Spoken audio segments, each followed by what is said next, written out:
out. It's 11. Good topic for some other time. We're cutting into our featured callers, featured speakers thing. So let me officially start this morning and saying hello, happy weekend. And I would like to introduce our featured speaker. And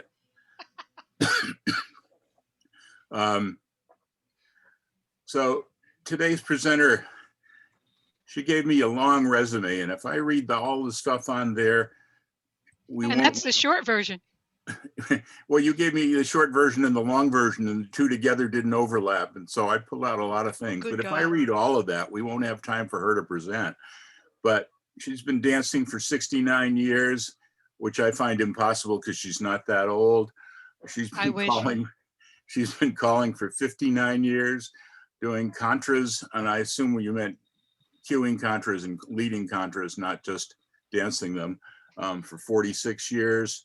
She's taught over 50 beginners classes, also does plus advanced C1, C2, C3A. Relative to leadership, she's a member of Caller Lab. She's on the board of has been on the board of governors of Caller Lab. Are you still chairman of the Caller Training Committee? Yes, I am. Which is something that I'm sure a lot of people have interest in here. She's an accredited Caller Lab caller coach. She's a Caller Lab Milestone Award winner and awarded the Caller Lab Gold Card. She not only does squares and contras, but she's been on the executive committee of Rounda Lab along with her husband, Roy Gotta, who was an excellent cuer. One of the things I like to think of that she didn't put in her resume, but is a big one for me, is that we've been friends for over 40 years. So from New Jersey, let's have a big hand for Betsy Gotta. All righty. Thank you, everybody. Thank you for being here. You can fill in the topic and everything else I missed about you. That's fine. So you all can hear me, right? Good. That means I've plugged the right things into the right places. Okay. So today's topic is square dance parties, beginner parties. A lot of us used to call them one-night stands. That's kind of fallen into disfavor. It can be misinterpreted big time, especially for us female-type callers. And so square dance parties, some people call them hoedowns. In my area, for some reason, they call them barn dances, which is a term I abhor because I'm trying to get people to understand we're not necessarily in the barn. So share screen. Host needs to allow me to share screen. My bad. It's turned on now. Okay, good. Share screen. Okay, share. There it is. And sorry, Don, things are not going to fly in. So we're talking about square dance parties, easy introductions to beginner square dancers. And the more calls you have to use, the easier it is to create choreography. Therefore, a lot of people who call a regular designated program like Mainstream or Plus or Basic are scared to death to do a beginner party because they don't know what in the heck they're going to use. It's like, how many times can I have them do-se-do? And the answer is more than you really care to call, but they'll be fine. Okay, so this particular presentation was adapted from a handout that I had, which was my ideal square dance party. That doesn't mean it will always work. But what I like to start with if the space and the people allow, is a big circle, one circle. Okay, we got to do slideshow from beginning, click. I like to start in one big circle. There's several reasons. I do need a circle of partners, but anytime you get two people coming in, you can get them right into the circle. And if you do a beginner party, I strongly recommend that you bring a helper. It is not really good for you to have your equipment there and you can use a headset mic and be on the floor, but then somebody's going to be over looking at your equipment and messing around perhaps, and you never know. And I don't want to take any chances. So I have my trusty husband will who will help. And then he comes home and drinks a lot. A whole lot, he says. But anytime if you're starting in a big circle, you can somebody can come in and you can get them right into the circle and blend them in.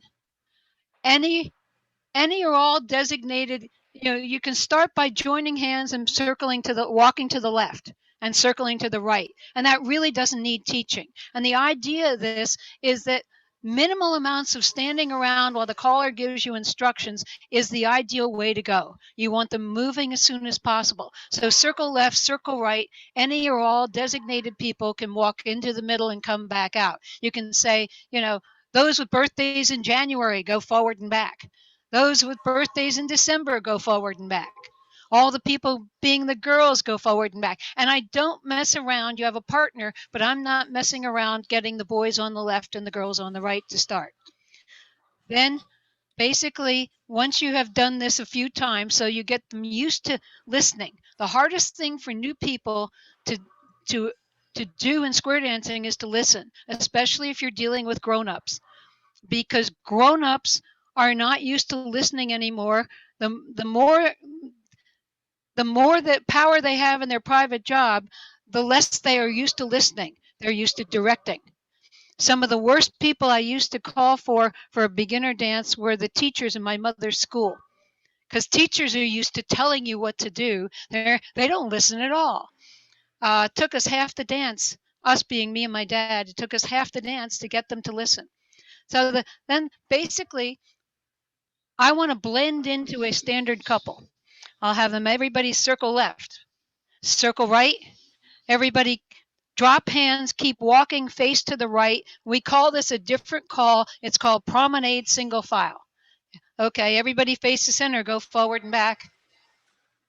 A couple more times, Promenade single file. Now you have everybody pause.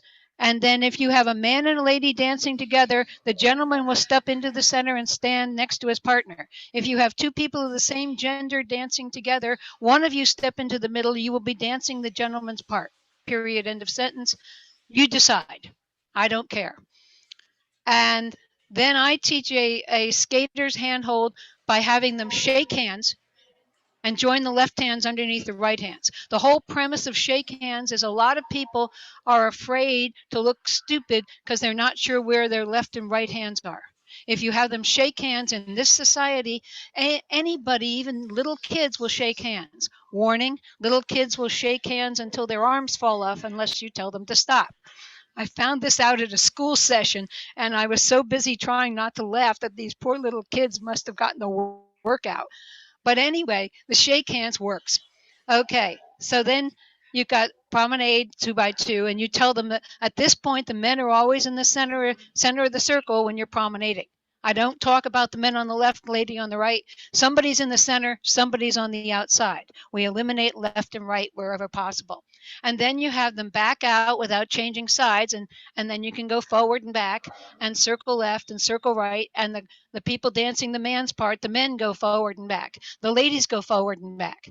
Okay, at this point, I want to add do-si-do. Everybody's heard of do-si-do. Most of them think it's an arm turn.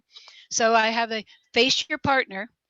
Now, if you're facing your partner around the circle, if you want to do-si-do and pass right shoulders, the men move one step forward, one step towards the center of the circle, while the ladies move a step towards the outside. Then you walk past each other, passing right shoulders. Ladies move towards the center of the circle, men move to the outside, back up and face each other again. Walking once around is a do-si-do. Everybody, let's try it. Do-si-do. Walk past, move around, back up, smile. And the smile is an option. And I have music suggested here. I can play some if you want. I don't want to play it all because it'll take forever. But what I want is lively sort of music, which will get everybody going and everybody having a good time. They can hop, skip, jump, flip in the air if they want to. I will tell them they don't have to, but I'm not going to legislate. Like if I were doing class number 1, I would say, don't skip, do a nice walking step or a nice shuffle step. But if this is a beginner party, if they want to hop, that's their choice, and I'm happy to see them do it. But I want to use something that's a little energetic, and depending on my mood is whether or not I want to use something modern or what they expect, which is more country music.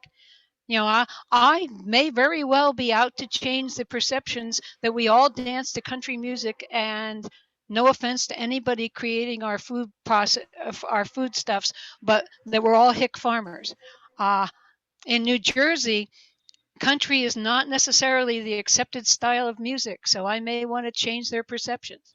So I might use something like this for the opening big circle.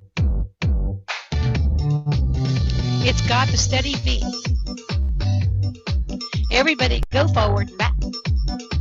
Join hands and circle left. Now circle right. Everybody go into the middle with a great big shout. And that's it. You don't need a whole lot more than that. And you can keep these people going for probably a good 6 or 7 minutes between the instruction before you're going to want to do anything else. And just get them used to it and warmed up. And in a beginner party, I myself have found that the thing I have the most trouble with, and I know no secrets to this, is how to get people on the dance floor. There are people who will come in and they'll go, I'll watch them dance. I'm not here to dance. I'll watch them dance. Well, I can't get those people out of their seats, and I'm not going to try because I'll fail. I'm going to focus on the people who are there and give them a good time. So we got them in a big circle, but I'm not going to let them sit down for a while because they may decide that they're tired, and I haven't captured them yet. So then I'll go to what we've talked about as a Sicilian circle. I'm not going to let them know the name. I don't care that. That's a term that we can use for different callers. So we have everybody promenade. I may change musics here just to give it a different flavor, but we'll everybody promenade, and then I'll have them, everybody pause, stop. And I'll cut the music at that point in time just for like we play the old game of statues or something.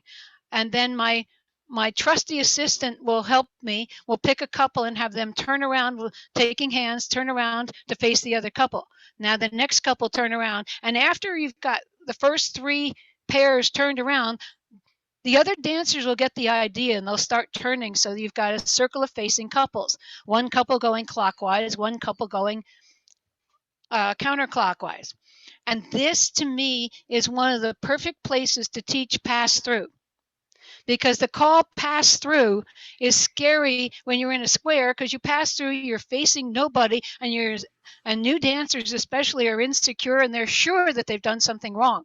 But if you pass through and walk forward to meet a new group, then you have success. And so we'll go on from here. We've got them turned around, and I'll change some music. Other mouse.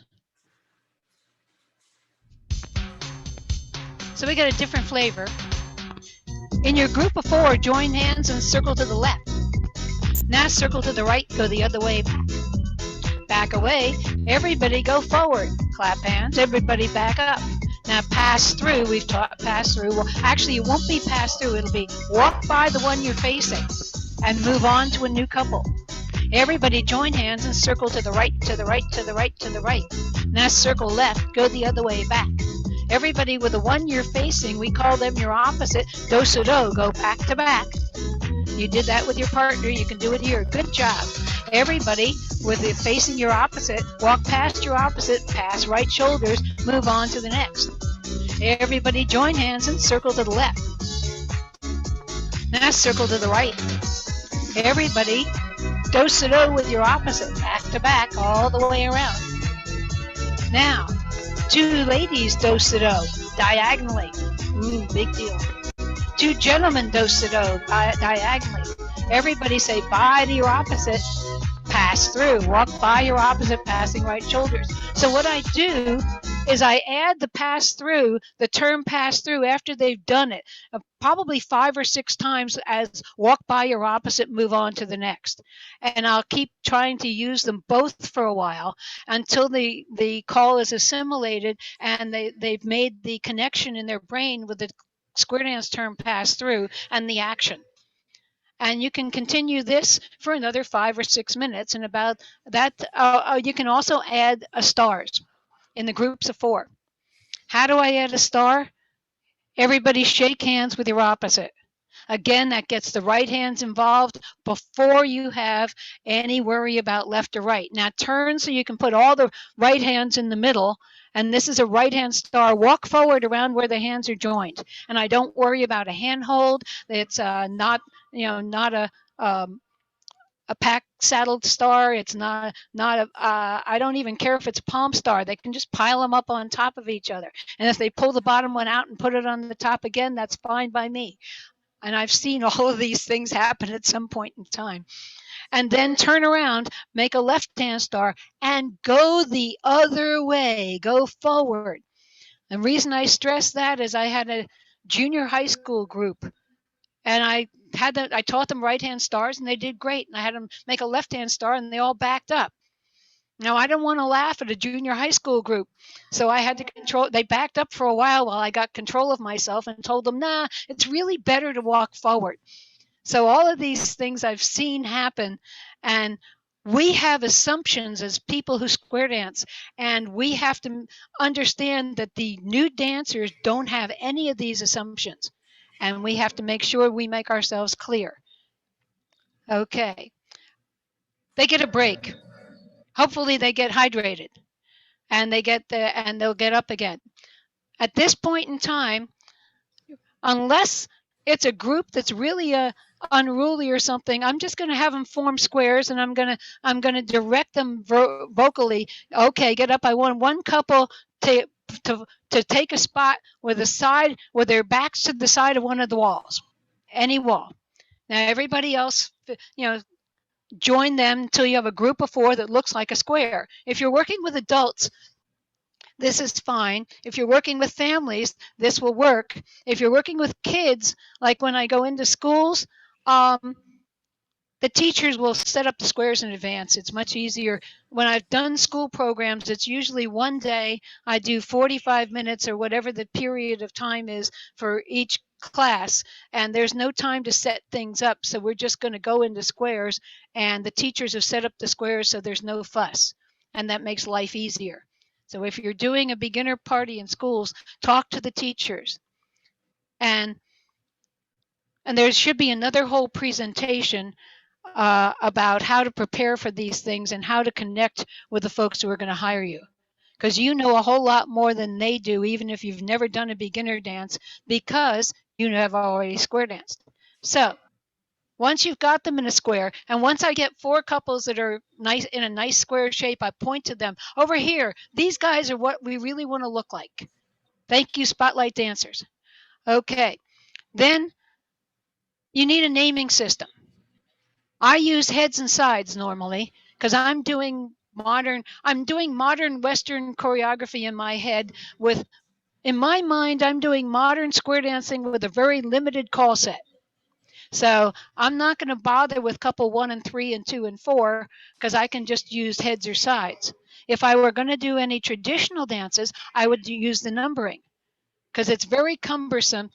You can get away with it, but it's very cumbersome to say the head couple nearest the caller or the side couple nearest the refreshments. It's much easier to use the numbering system if you're going to do any visiting couple type dances, which I do not do very often. Okay, so now you have partner and corner, and I've used corner in the big circle even though there's no corner. But you review those terms, and then you might and then dance them through the calls they've already done. Heads go forward and back, sides go forward and back, circle left, circle right, heads circle left, side circle right. And I will not do head circle left, side circle left. I'll change it. I want to maintain a small feeling of control.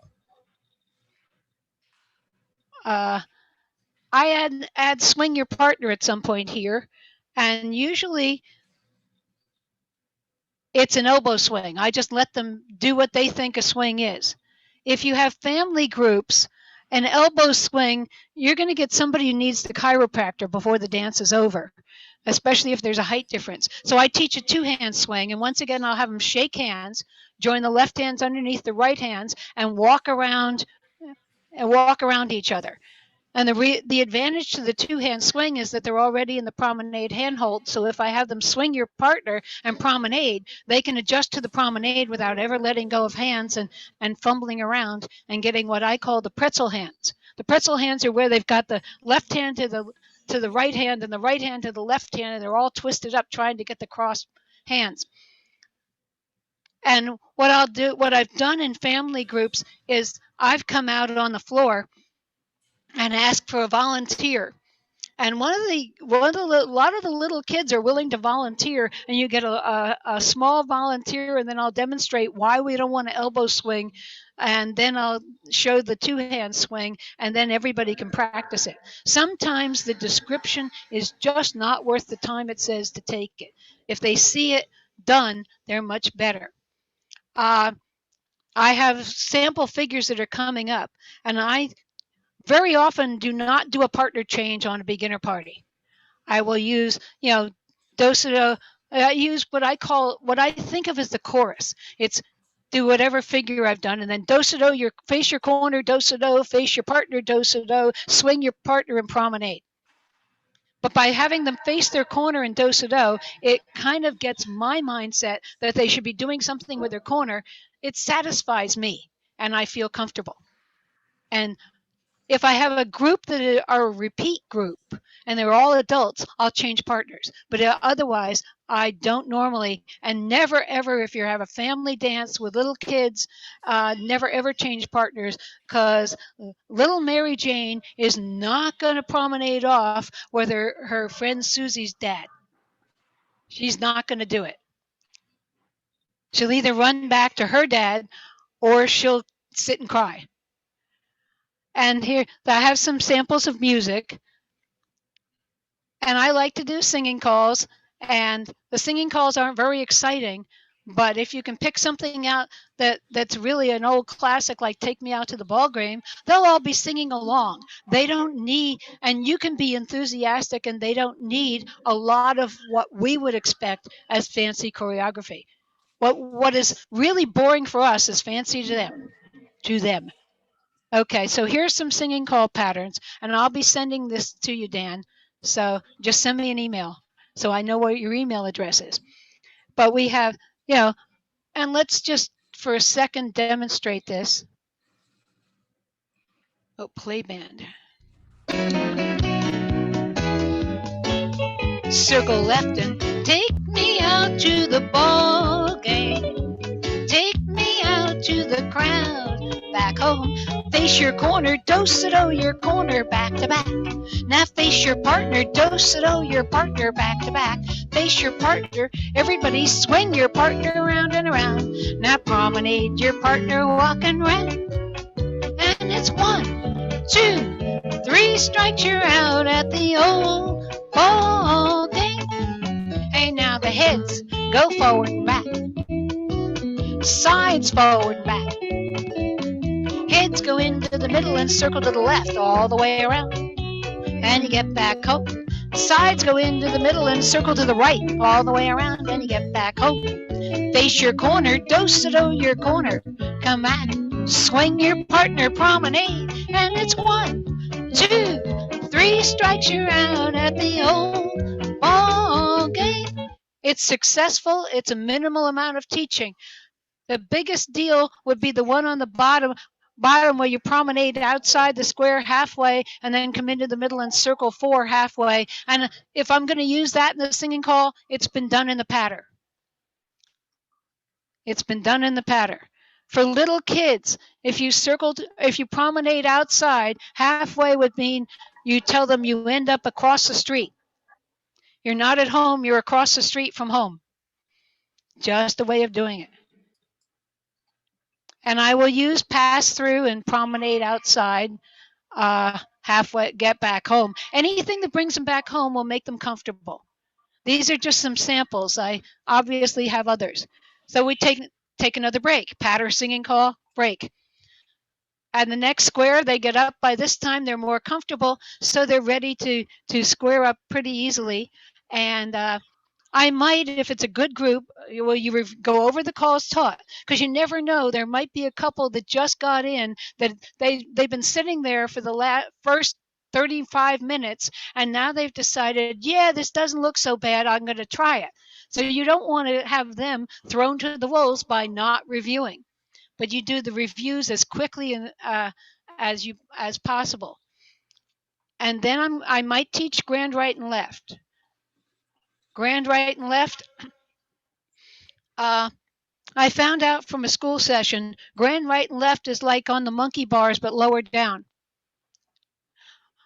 One kid said it. I asked the teacher what they said. I've used it ever since. But I always thought of it as like swimming, first one arm, then the other. Either way, if you get the idea across, first one, then the other, shake hands. Always shake hands to start. Walk by, let go, and there's somebody else coming at you. That's your next person. Don't turn around. Left hand, walk by. Right hand to the next. Don't turn around, walk by. Left hand, don't turn around. Oh, look, there's your partner. And this is said with great enthusiasm and allow them to applaud themselves when they find their partner. This is success. And I never, ever use the combination of Alaman left into a grand right and left unless it's a group that I've done many times before or they're very, very quick. Because Alaman left is a full arm turn and they can get lost finding their partner. And they can get disoriented before they face around the circle to do the right and left grand. It sounds crazy to us who dance all the time, but it is not crazy for them. Okay. And now here's where I add the pass through and promenade outside the square. Sometimes you can have them pass through, turn your back on your partner, separate, walk around the outside, meet your partner with a do-sa-do. And while you're doing that, you can have the other couples, say the heads are doing the pass through and the separate. The side couples can go into the middle. They can make a left-hand star. They can make a right-hand star. They can circle left. They can circle right. They could do-sa-do, although it gets a little crowded. But they don't care as much as club dancers. If there's time to do another set of squares, then I might introduce Alaman left. And you can use Alaman left, and I will use Alaman right instead of turn your partner to the right, because they're not predestined. They haven't been preset to do Alaman with a left hand all the time. So you can I use patterns that are kind of old traditional, where I can have the head couples go into the middle. And with your opposite person, Alaman left, turn them to the left all the way around. Come back to your partner and turn by Alaman right, your partner, turn by the right. Go find your corner and Alaman left your corner. Back to your partner and do-sa-do. It's just a combination of hands, and it's really snappy for brand new people. What's the safety net? Always you want people to succeed. So there's always got to be a safety net. I want people to succeed, partner do-sa-do. If they get really and swing and promenade, there'll be no grand right and left after all those Alamans. Not for a while, not till they're comfortable. If you really get daring, you can side couples go into the middle. I'll give the sides a chance. And Alaman left with your opposite person. Come back to your partner and Alaman right. Okay, find your corner and Alaman left your corner. Walk past your partner with the next person, Alaman right. Find your partner and swing. Safety net. If they're slightly off, hopefully they've got their partner in hand and know where they are. So you can do a whole lot of Alaman left. You can have people Alaman left and then the men's star in the middle, or Alaman left and the ladies' star in the middle. It'll feel like square dancing. And we have some music, a slightly more Latin beat. I got Hakuna Matata from The Lion King, especially for families. If you're going to do groups that include kids, find some Disney music. I updated this presentation in January for our local association, and pretty much everything that's on as suggested suggested music is available. The only one is the Friend Like Me, which is out of print. But everything else, I went on Music for Callers and checked availability. And what I've listed as the record may not be the one I use, but it's the one that's available. So you can get the tune and you can choose whether or not you want it. So basically for the rest of the evening, I'm going to do squares. Now there's a presentation prior to Caller Lab on the weekend before the Square Dance Leaders Beginner Party. And they have a whole lot of other types of dances that they do at beginner parties. They hardly ever get to squares. There's a book called Dancing for Busy People, and that lists a whole lot of these dances. I don't normally use them. I'm a square dance caller. My goal in doing beginner parties is to give people, the normal public, a taste of what we like as square dancers. So all of those other things are very fun, but they're not what I'm selling. I'm pushing square dancing. And here's some other singing call patterns. One of the coolest things you can get people to do if they're listening is it approximates the head square through 4, make a right-hand star with the outside, left-hand star in the center, but there's no square through. The way you get to your corner is heads go into the middle and swing your opposite. Now face your corner. Everybody make a right-hand star. Heads come back in the middle, make a left-hand star, and everybody go back home. But for brand new dancers, this is really awesome, and they get a big kick out of succeeding in this. And so you can have them you can have them swing your opposite and face your corner. You can have them do-si-do your opposite and face your corner. Either way works. I like to have them interact with the opposite before they face the corner, but that's as much as I do. Now I will finish, or I have some contra dances. These are not contra dances done in subsets of 4 like I would go dancing with. These are old time stuff that some of them would be in the Dancing for Dizzy People. Yes. Dancing for Busy People, and some of them, one of them is just the Virginia Reel. But how do you make a line for contra? Have one brave couple be the leaders and face the front of the room, face me, face the front of the room, and everybody else line up behind these people. Face your partner. Now, you want to divide the people into groups depending on what you're going to present. There's a dance called OXO, and it uses 6 couples and requires 6 couples. Tunnel of Love for a family group is a maximum of 8, otherwise it gets too long. Virginia Reel, mostly a maximum of 10, although for God's sakes, if you have a junior high school group and they're not listening, start with the Virginia Reel and take their energy off. Do it for at least 30 minutes.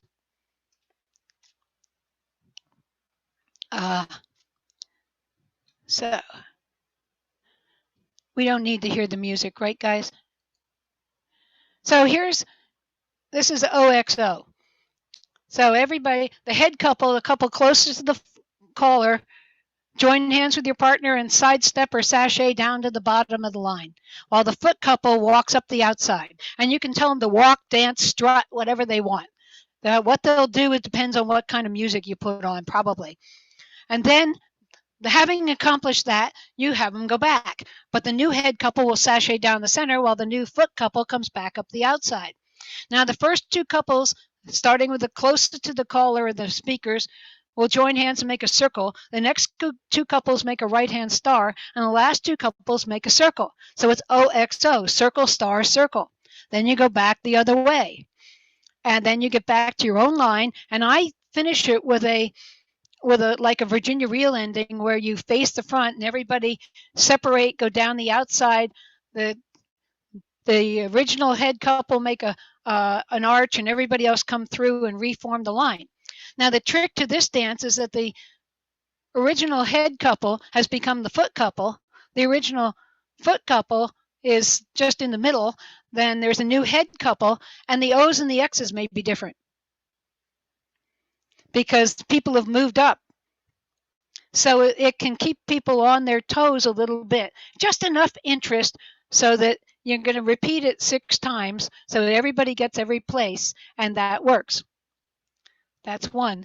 Tunnel of Love is like a Virginia reel, and I'll do the what I call the intro chorus, which is the same as I use on a Virginia reel. Forward and back, turn your partner to the right, and I don't care if it's a hand or an elbow or whatever, as long as you don't smack anybody in the face. Turn your partner to the left. Turn your partner 2 hands, do-si-do. Now here's where the different action is. Couple 1, nearest the caller, join 2 hands and sidestep or sashay down to the bottom of the set. Now you're going to face up towards where you came from with the man on the outside, lady on the inside, make an arch and arch over the guy's line and come back to place. Then you wheel around or loop around and arch over the lady's line and back to place. And then you can swing your partner and back out, and we start over with the chorus. This is very good when you have a family group, or like the Girl Scouts used to do father-daughter. Now it's more like partner-child, but either way, if you have adults in one line and kids in the other line especially, the adults are going to have to duck as the arch comes over them, and the kids aren't. And it just is a lot of fun for them. So that's the Tunnel of Love. And if it's little kids, don't call it the Tunnel of Love, call it the Tunnel Dance.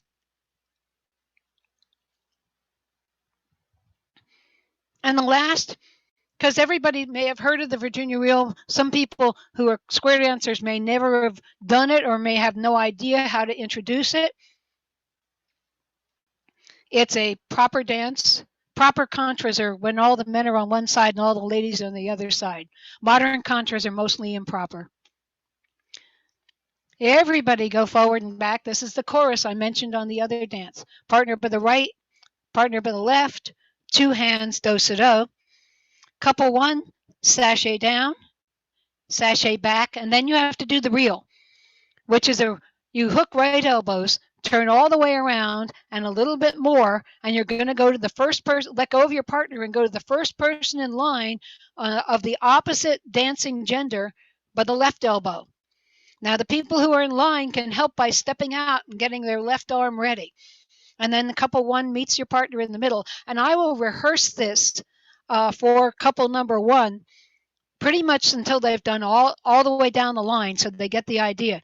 Because once they get going, they're going to get a little dizzy and they're going to get confused. So I'd rather have a longer rehearsal.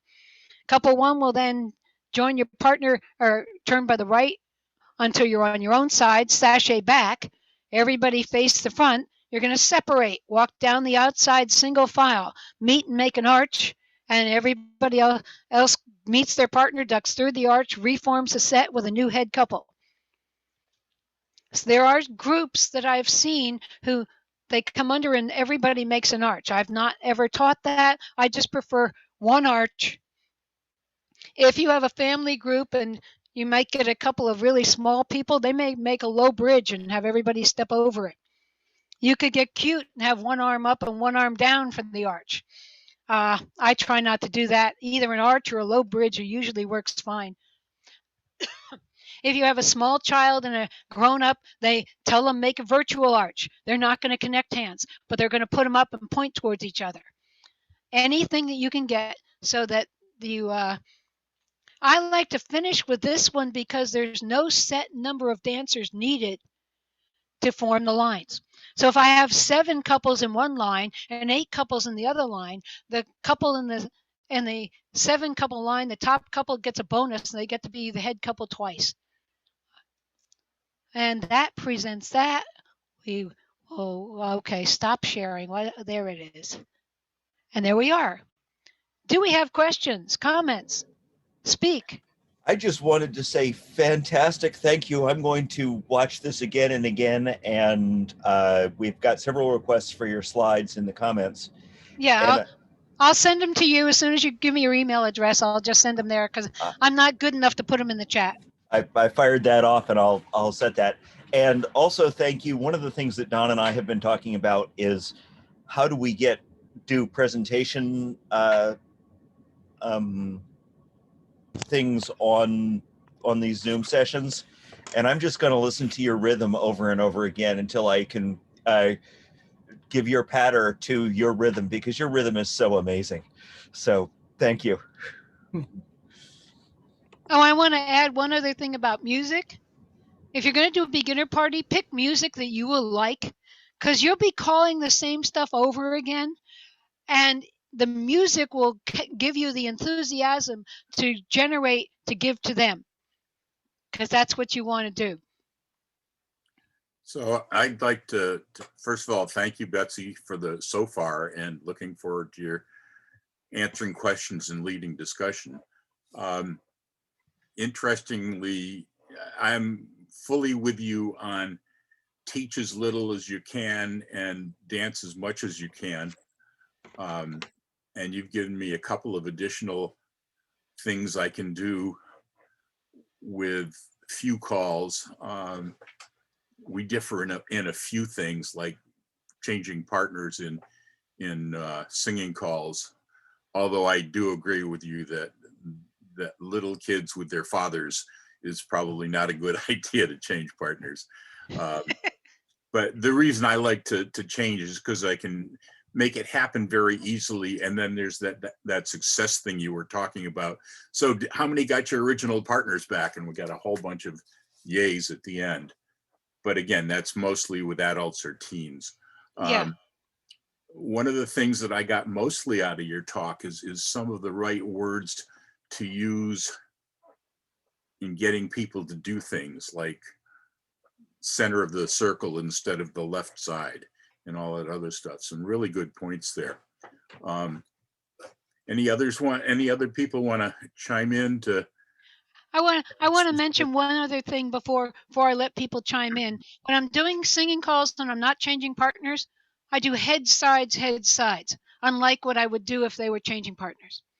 That sounds good. That's a good idea. Clark? I wrote a couple of notes down while you were talking.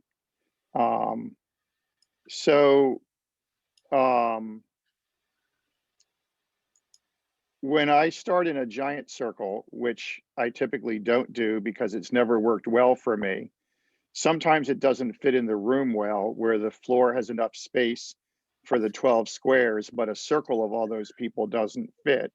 And also, typically when I start in a giant circle and have them circle left, it turns into a very slow, draggy circle, really not with the music and kind of herky-jerky and all that. So I haven't been pleased with that. I have other comments, but do you want to say how your circles do better? If it's going to be a lot of people and it's too small a space, there are two choices. One is to abandon the big circle, and two is to choose, say, a group of people, a designated subset of people. So if the person dancing the gentleman's part in the couple has a birthday in January, February, March, and April, would they and their partner move into the middle and make a different circle, so that you've reduced the pack, so they're not in the subway car at rush hour? Good. Okay. You commented on how do you get people on the floor. Typically, when I'm booking one of these events, I ask the organizers, how do you plan on getting people on the floor? And why do you even think what we're about to do is a good idea? So I want to make sure they're tuned into what's happening and give them some of the responsibility as the organizers or leaders of the event to make sure this happens. And I explained to them that getting people on the floor is one of the hardest parts. I want to say that the words you use matter a lot, and Betsy had good examples and choices of words. Someone mentioned in the chat, the separate go down the outside, they use the term peel the banana. I think that's a good one. I use that. I noted that your comment on teachers are the worst to teach explains to me why one of my sessions went so bad one time. The advantages to not starting in squares are great. People can join in easily. There's always people arriving late. You don't need exactly 8 people. And the clueless dancers don't tend to clump together in a square, maybe the last one formed.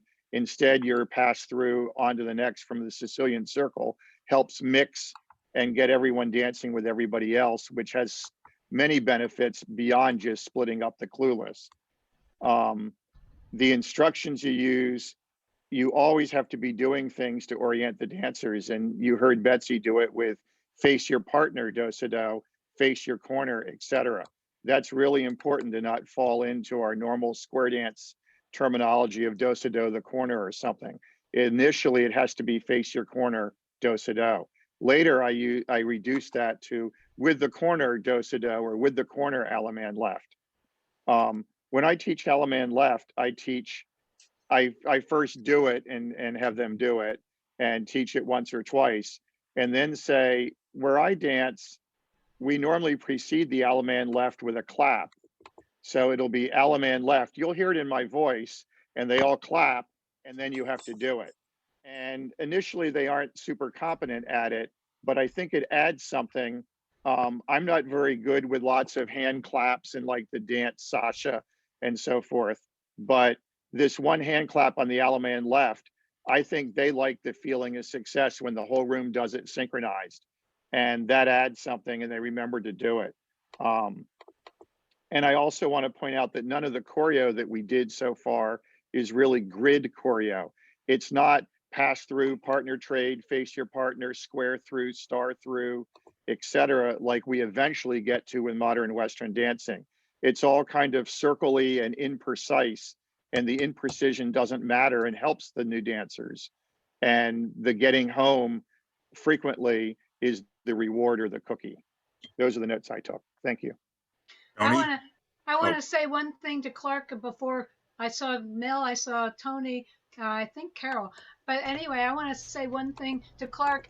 That whole idea about talking with the leaders is part of the other session that I think somebody should do about how to get prepared to do one of these parties. You know, what to say on the phone, how to negotiate, all these things.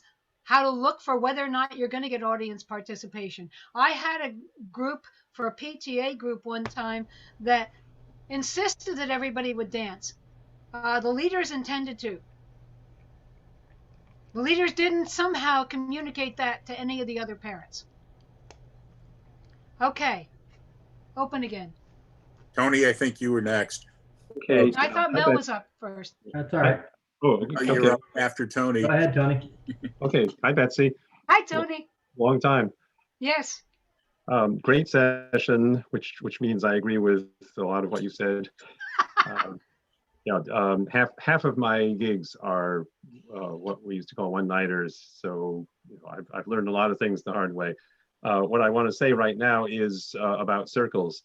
I agree that having concentric circles is a good idea if you have a lot. But somebody said when they have a big circle, it kind of bogs down and it gets kind of gridlocked. I have had the opposite thing happen. I mean, yes, if people are too crowded, you're going to get gridlock. But at one particular gig that I do, I've had the exact opposite happen. This is a private high school. It's an annual gig for orientation week. So some of the kids know each other and some don't. But it's about 100, 150 high school kids. And I've abandoned doing a single big circle. I always start with a circle at all my beginner dances because we're all in this together and all the advantages of a circle. But I found that with this particular high school, if I put everybody in one circle, they were absolutely out of control. They'd be running and pulling the circle in and out. And so over the years, I've evolved certain things that I do only there. And one of them is when the music starts, they hear it, they go yeehaw, and they start, they'll link elbows with their best friend. And so I've taken advantage of that. I'll say, okay, clap your hands, stamp your feet, find somebody swinging by the right arm, swinging by the left arm, And then eventually, little by little, I will get them into small circles of about anywhere from 5 to 10 couples. And it may sound as though that would be a hard thing to do. You know, that it would take more control than you have with kids that age, but it's actually easier in the long run than trying to get everybody in one circle, largely because I don't care about exact numbers at that point. As long as it's a bunch of mid-sized circles around the area. Oh, this is always outdoors unless it's raining, and with not the best in terms of lighting. And that makes the group harder to control too. So what I do is there's room for about half a dozen circles of maybe 6 to 10 couples each, and all through the gig, which is an hour and a half with no break, I will alternate circle mixers with whole set long ways, like Tunnel of Love, like Virginia Reel, and a couple others. But I'll go back and forth. I gave up on doing 4 couple squares many years ago because they just do not get it. They too many of them were just not understanding. It took more time to teach than to dance. So even though I love squares, they're my first love, and I do them everywhere I can, even at contra dances. At that particular dance, I do circle long ways, but I found that the circles next to each other rather than one inside the other work well in certain situations. Interesting idea. Tony, when you say you gave up on squares, is that at party nights, is that specifically for that group? Yes, I have not given up on squares for party nights in general, just that one school. There are other similar nights, other groups where I end up not doing any squares all night. And that's usually it's more because I don't have the right numbers. You know, it's if I have 100 people and half a dozen are sitting out, that's okay. But if I have 30 people and half a dozen are sitting out, that doesn't feel good. So if I have a relatively small group, I will pay more attention to the percentage of people that are left over. Or there are lots of things you can do to make sure nobody's left out. If you do visiting squares, as I do sometimes, you can do 5 couple sets where you don't have to have heads and sides. You can have a 6 couple set and have 1 and 4 go out to the right, so you have more people active. Lots of things you can do, but yes, I do at least one tip of squares wherever I can get away with it. Usually heads and sides hash, and then either a visiting square or an easy singing square. Mel, what have you been holding back on here? Reiterating what Tony was saying about side-by-side squares. I call it the Olympic circles. I used to get a lot of one-night party nights, and I noticed a lot of time people refer to a party night, well, you got little kids and you got fathers. I'd say probably about 80% of the nights that I had as one-night party nights were things like being hired to the Atomic Energy Commission annual dance. There's over 400 couples at this big thing in a massive hall, and it's great. But what I would do is I would, instead of having a circle inside of a circle, get them up, and my partner at the time, who was a dancer, would break them up into groups of 12, and we'd make what I call the Olympic rings, but circles all over the floor. It takes up less room, but it also shows them right there that they're breaking down. It makes the Sicilian circle easier to control. It makes that, I do the same kind of format. So it's just another option to fill up a hall with circles like that. And that way you're actually controlling the size, the scope, and they know they can only go so far with their circle. It takes a lot less time to go forward and back, and they can have a lot more fun with it. One of the things I noticed in your phrasing, and I do exactly the same thing on party nights, you modified your phrasing to 8-beat structures all around, regardless if it wasn't 8-beat, just for the simplicity of the dance and the success. Is that correct, Betsy? Probably unconsciously. Yeah, I do exactly the same. It just makes it easier. The one thing that I've also noticed is adaptation to the crowd. You said it and Don said it in other sessions. Just because you're bored and you think it's repetitive does not mean they are. I do a lot more at one night party nights.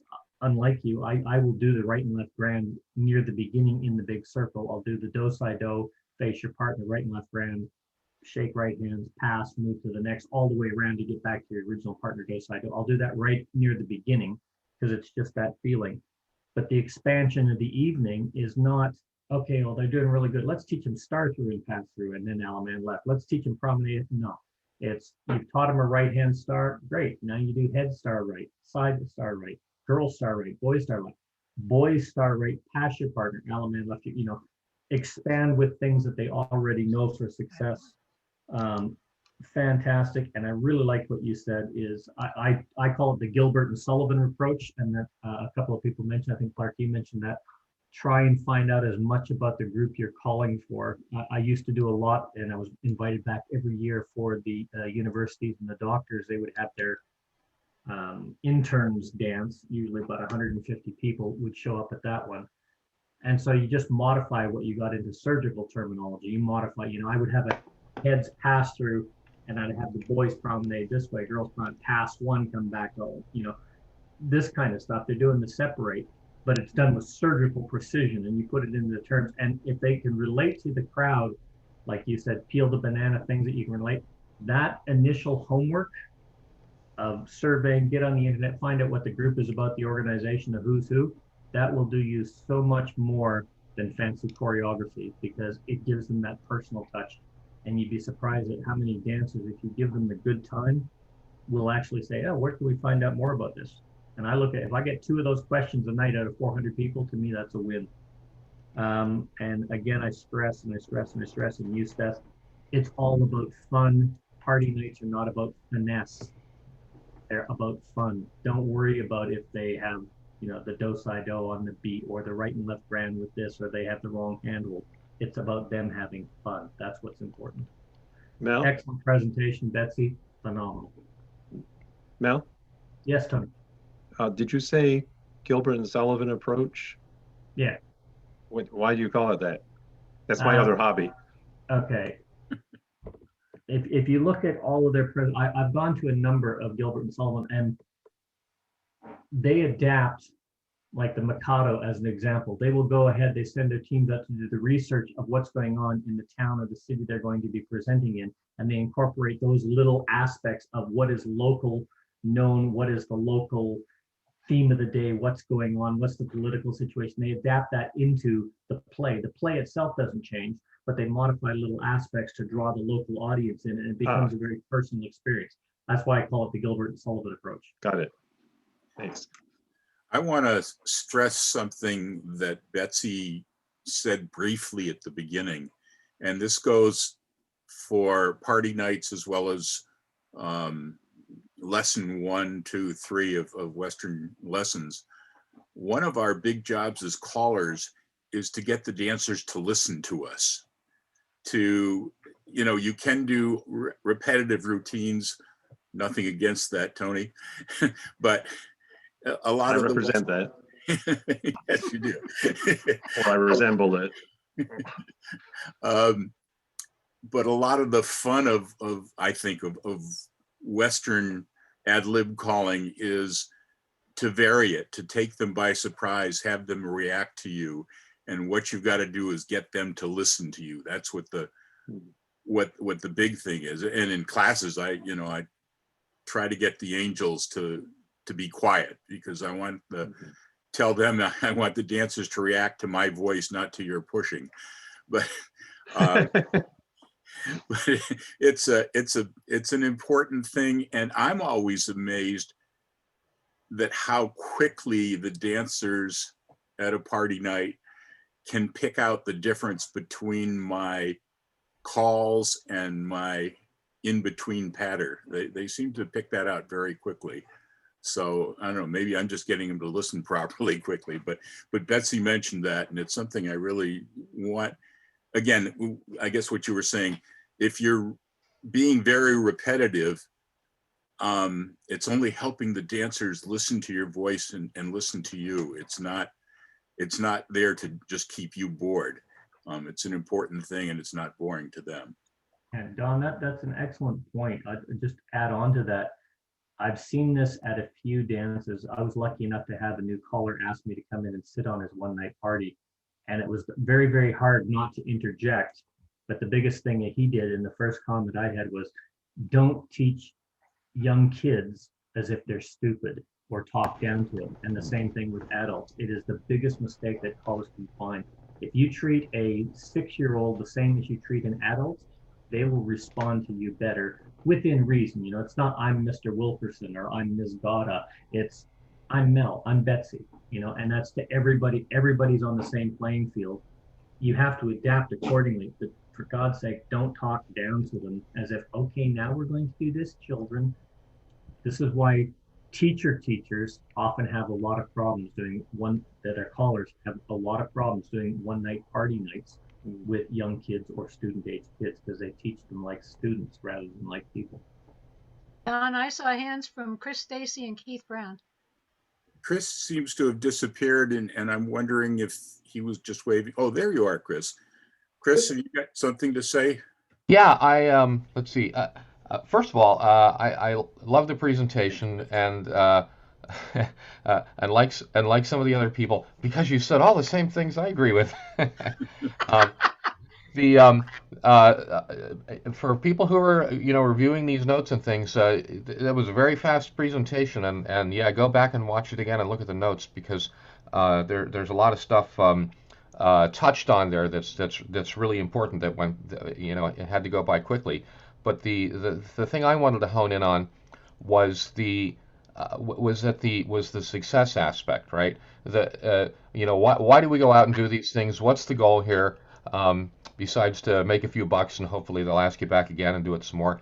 But and also like Betsy and Don and some other people, when I go do it, I'm doing the super toned down version of modern Western square dancing. I don't want to do things that are too different, although I do the Virginia reel, because half the time everybody's like, oh, let's do the Virginia reel. So I had to learn that one. But in terms of what you're going to do with the group, you're going to let them have a lot of fun, and depending on the group and whether they've been drinking or or whether they're little kids, or all the different things that can happen.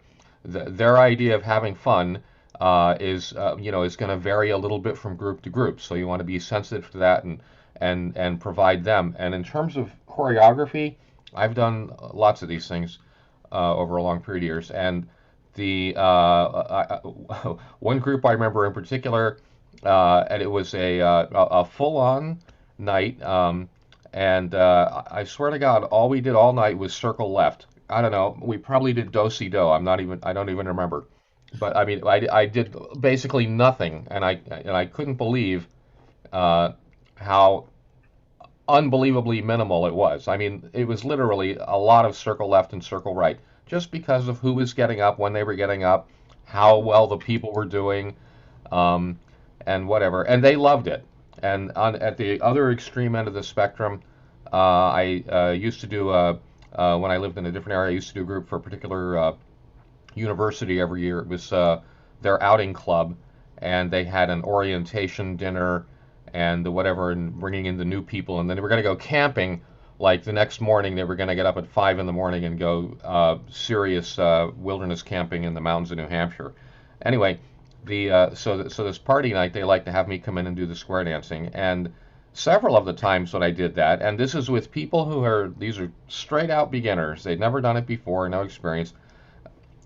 Several times with them, we were all the way out in lines facing, and doing right and left throughs and that kind of thing across the set, out of the square formation, doing the grid dancing, and they were I couldn't believe they were doing it, and at the end of it, they were very excited. They're like, that was really cool with all these moves. Are there more? Is there someplace we could go? And I was like, oh God, what am I dreaming this? But usually, of course, it's much simpler stuff like Sven described here, and the thing is to let them have fun and do what they can do. You really have to feel them out, and be prepared to be extremely flexible about what you're going to do in terms of your plan going in there. I think I'm going to do this, and then we'll do this, and we'll do the pass-throughs, and yeah, maybe that'll happen. Maybe it won't. You just got to be very, very flexible. That's all I wanted to say. I find you can usually tell by the second tip whether they're going to want more, or whether it's going to be circle left all night. Yep. Keith, you were next, but before you give us your 3 cents worth, our hour is up, and I want to make it officially closed and then officially open it to the good conversations that always come afterwards, which we'll lead off with Keith. But thank you, Betsy, for doing the presentation for us, and thank you for the presentation. It was really good, and obviously from the comments and the conversation, there are a lot of people were right to hear this stuff. And as Chris says, some of it went by pretty quickly, which it had to do, but it's going to be posted. So please go back and listen to it again. And the reason it's going to be posted is thank you, Dan, for the technical end of this again, for sponsoring, getting the invitations out, passwords, etc., where I failed on some of that. And again, thank you to everybody for coming and perpetuating this Saturday ritual that we've gotten into. Oh, while I'm thinking of it, is it next week? Yeah, next weekend is a 3-day weekend here in the United States again. I believe it's President's Day weekend. And so Dan and I haven't officially talked, but we pretty regularly cancel on 3-day weekends. So I believe next weekend we won't be having something, but we do have some lined up for a few weeks after that.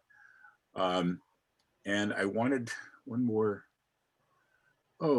comment. Thank you.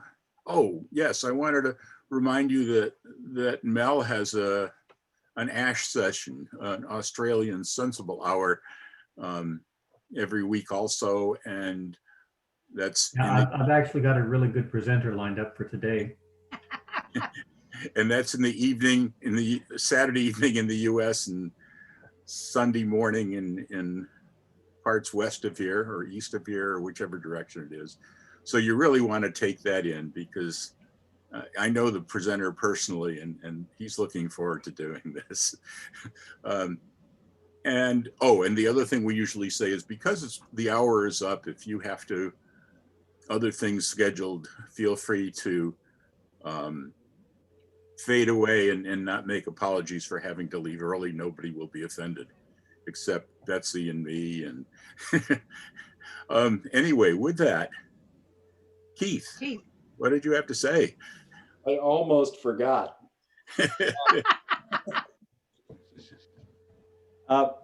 One of the things that I've used, particularly in some of the last answers, for first things, thank you for your presentation. There were a lot of strident things in there with me, because it's stuff that I do, and it's stuff that I think everybody does, and it's the right thing. I use the scatter promenade a lot, and I like that. I get them into circles of 4 out of their big circle by having them scatter promenade. I get them from circles of 4 into a circle of 8, and then I put them into squares. And I've had a lot of success with that, particularly if the group is adaptable. The next thing that I wanted to say is kind of important to do a post-mortem on these things. You don't just want to stick your paycheck in your pocket and go home. Case in point, and I'll tell you, and sometimes it's hard to do, because I was doing a square dance for a group that was a church convention down here to Selamar State Conference Center. And it's a very big crowd and a very big hall over there. It's a great hall if you ever get to work there. Had 2 conferences, one week and then another week after it, different people, same group, same age group, same everything. The guy that had done the thing for years and years and years had to retire, so I got called up, and I went there the first night was a Wednesday night and I had a great time, and they had a great time. I was a big success, and I generally use the same program. So I went back the next Wednesday night and I bombed. And it was a very similar group. I just don't know what happened. The only thing I can figure out is you have to watch them real careful and see if they're getting it and see if they're enjoying themselves. And as some others have suggested, I think it was Chris just talking about it. You have to make sure there's more bullets in your gun than just the one or two, and you got to have extra stuff you can bring up, and you got to be flexible. So that's all I got to say. Let's get out there, guys. Thank you. Thanks. Tony, go ahead.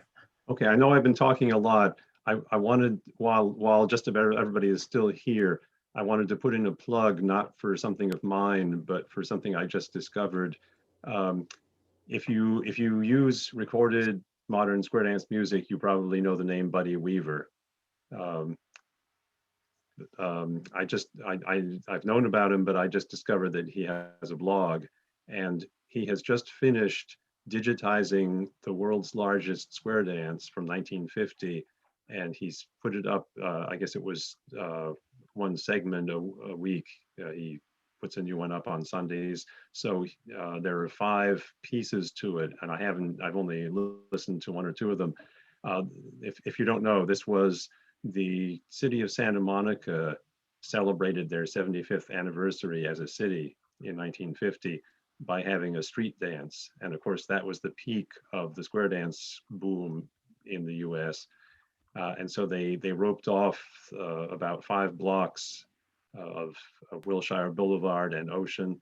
And the crowd was estimated at 15,000 dancers and 35,000 spectators. And the thing was recorded, and Buddy Weaver has digitized it from the old reel-to-reel tapes that were stored improperly. So it was a miracle he got anything out of them. But it's for anybody who has any interest in square dance history. This is a treasure trove of, you can go back. It's Goosebump City to hear all these callers who are all gone now probably, but to hear what Western square dancing was like 70 years ago. They had the club organization, people dressed up and joined clubs by couples. There was a lot that looked like what you would call modern Western, but they were still doing traditional dances. They hadn't switched completely over to grid choreography. So you will hear a lot of traditional, some of them visiting couples, some of them old standard singing squares. It's just a joy to listen to. Of course, they had live music, because in those days they always had live music for big events, and any hoedown or a jamboree that 2 or more clubs would sponsor, or a regional or national convention. They would always have live music in the main hall. So there were 2 bands that switched off. Lloyd Shaw, Pappy Shaw, was the Grand Marshal, and he shared the MC duties with Bob Osgood of Sets in Order magazine. It's just fascinating to listen to. That's a great hit, Tony. I want to hog the mic for a second with a couple of anecdotes here. One, Tony, when you talked about one group you go back to once every year, but you learn certain things about them. I've had several church groups and I guess school groups too, or religious camps. And it's great that you have people that have some experience, and probably 2/3 are coming back the next year, and plus a third new one. So you can maybe add a few things. But one of the things I remember, I don't do much with, or anything with, line dances or round dances. But at the time, there was one very popular line dance, was Amos Moses. And I used that with this teenage group. And I probably used it for 2 or 3 years in a row. In fact, I think it was at the Scout House. And I remember one year I was setting up, and one of the kids comes up with me and says, "I hope you brought Amos Moses, but if you forgot, I brought my copy of it anyway." They were so enthused they had bought their own copy and using it at their parties. The other anecdote is it's just something I do. You don't worry about styling on a fun night. as Betsy said, if they're having fun, let them do it. But I'll do, as Chris said, I'd learn to do the Virginia reel. Of course, that's something I used to do a lot when I was dancing the traditional stuff. But I'll have them go forward and back, forward, turn the opposite by the right hand round, come forward again, turn the opposite by the left hand round, turn them by the right elbow, turn them by the left elbow, turn them by both hands round.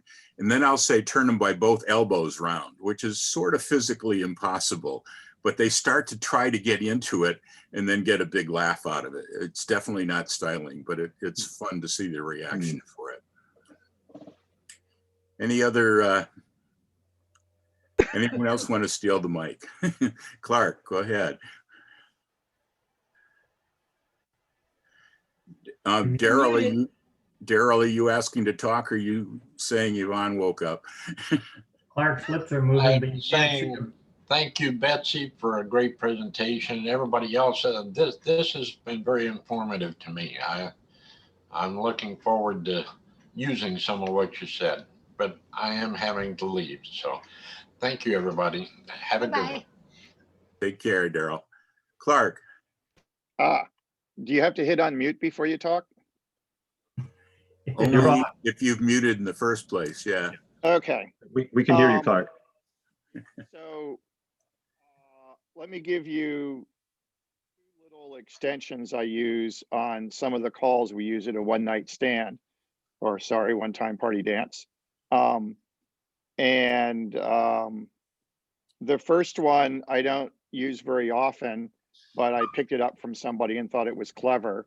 If you're in a square or the giant circle and you face your partner in do-si-do, you can pretty easily extend that to do-si-do pass 2, where you walk by one dancer, the second dancer slide back to back and back up pass 2.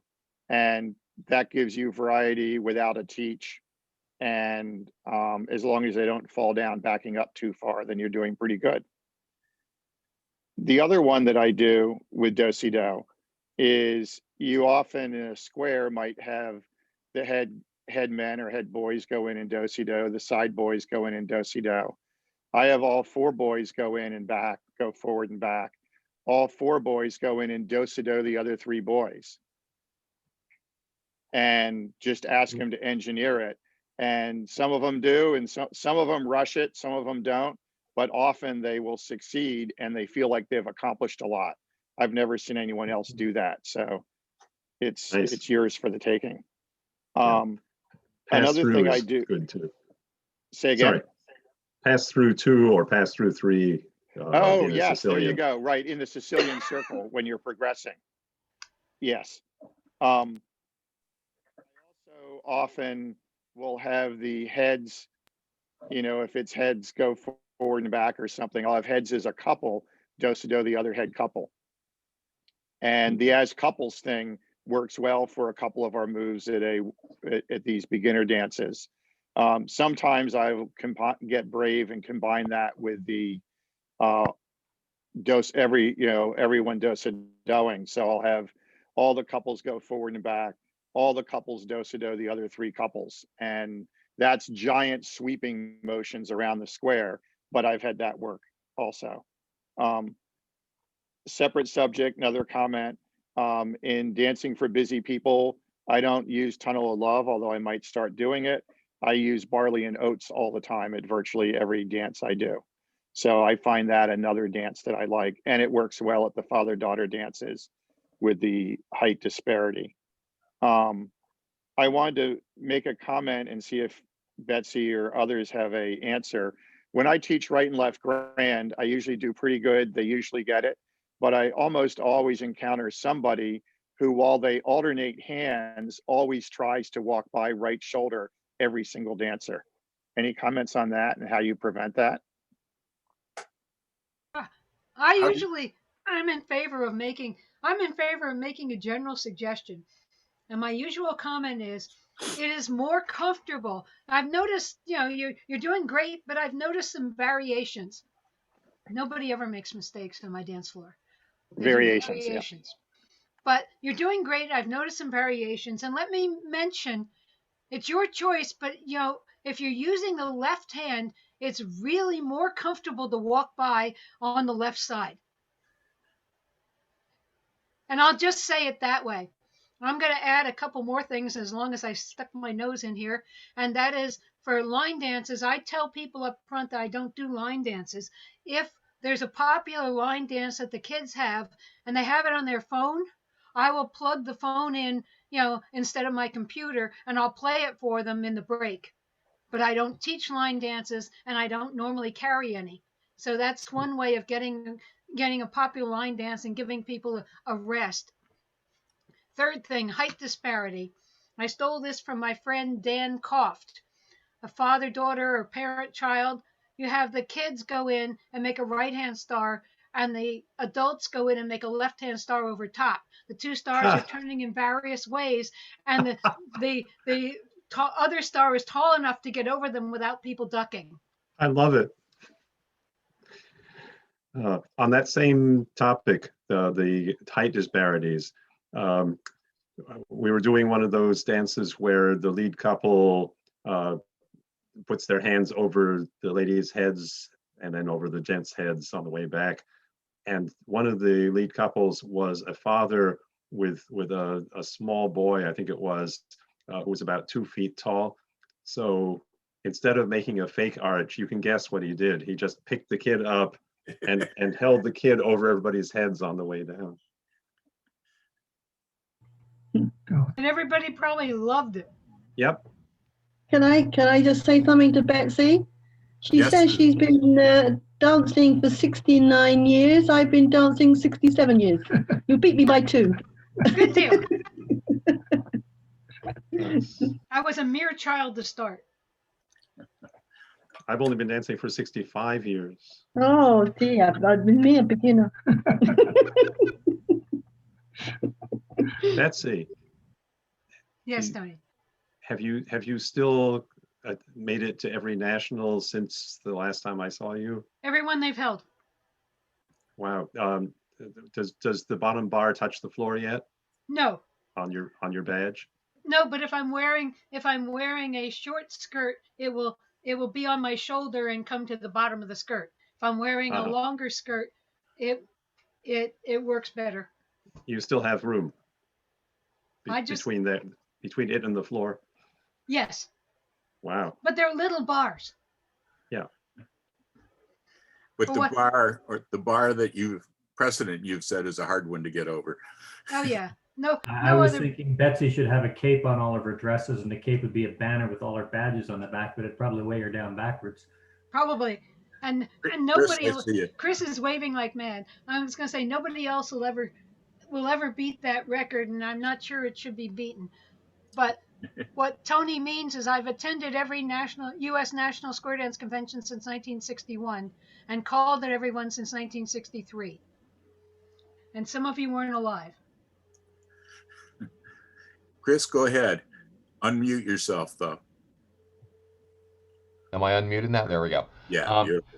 A couple of people mentioned about when you have little kids, and for me, this usually comes up with the Girl Scout dances, which are sometimes they're father-daughter dancers, and sometimes they're just like a big Girl Scout jamboree thing. But one of the things that that happens, well, not just at those, but just sometimes when there's just a bunch of little kids, or not even that little a kid, is that, like was mentioned, they'll have some songs that some songs and some dances that they know that they like the chicken dance and the hokey pokey and a couple other ones I forget, and they'll want to do them during the evening, and so I don't worry about that.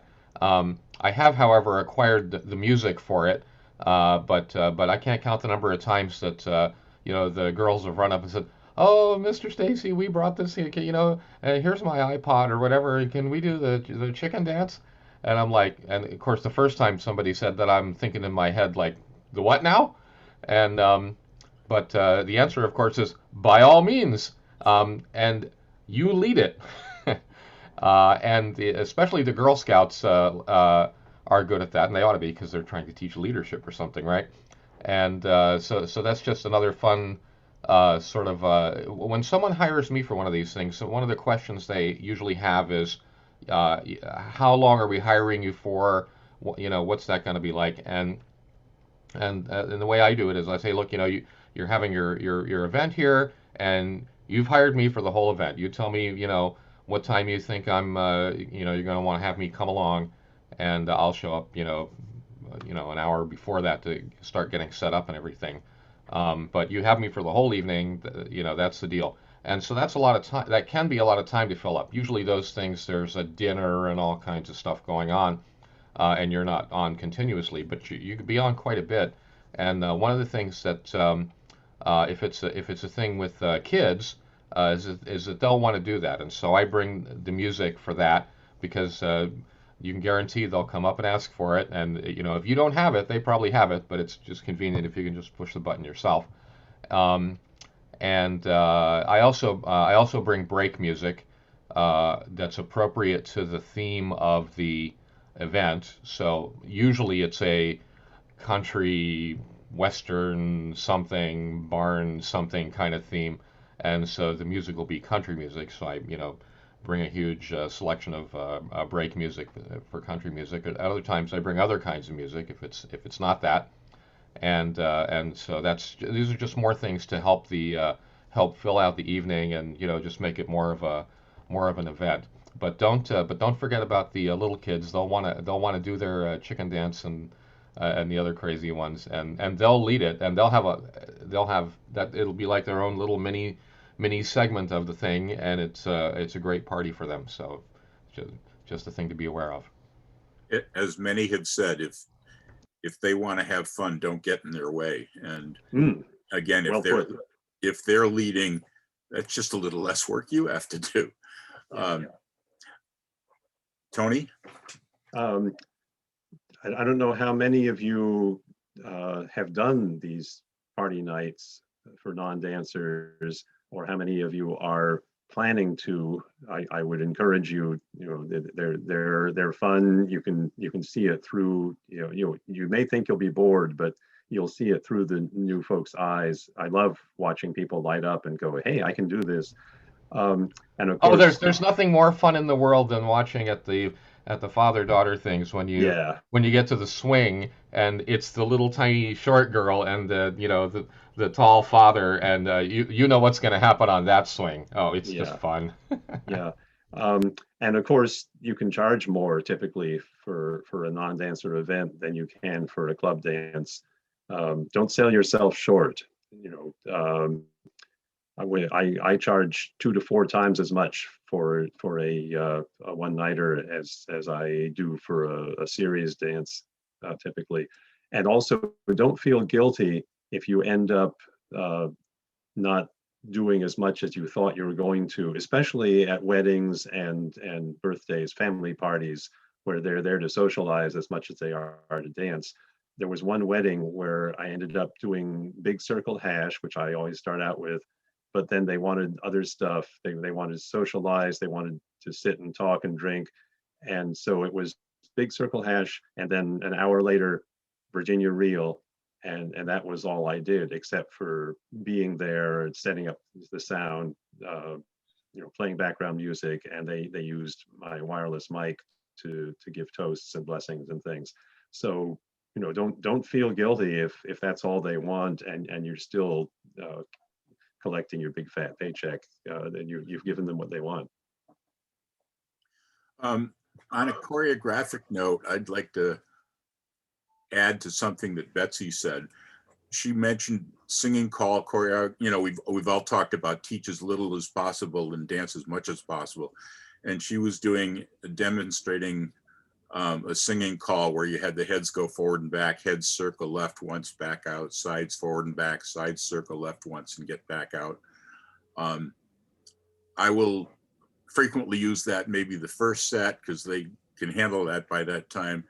The next time I'll have heads go forward and back, heads go forward and do-si-do back out, sides go forward and back, do-si-do back out. It's different for them. It's not different in your head, but it's just building a little bit.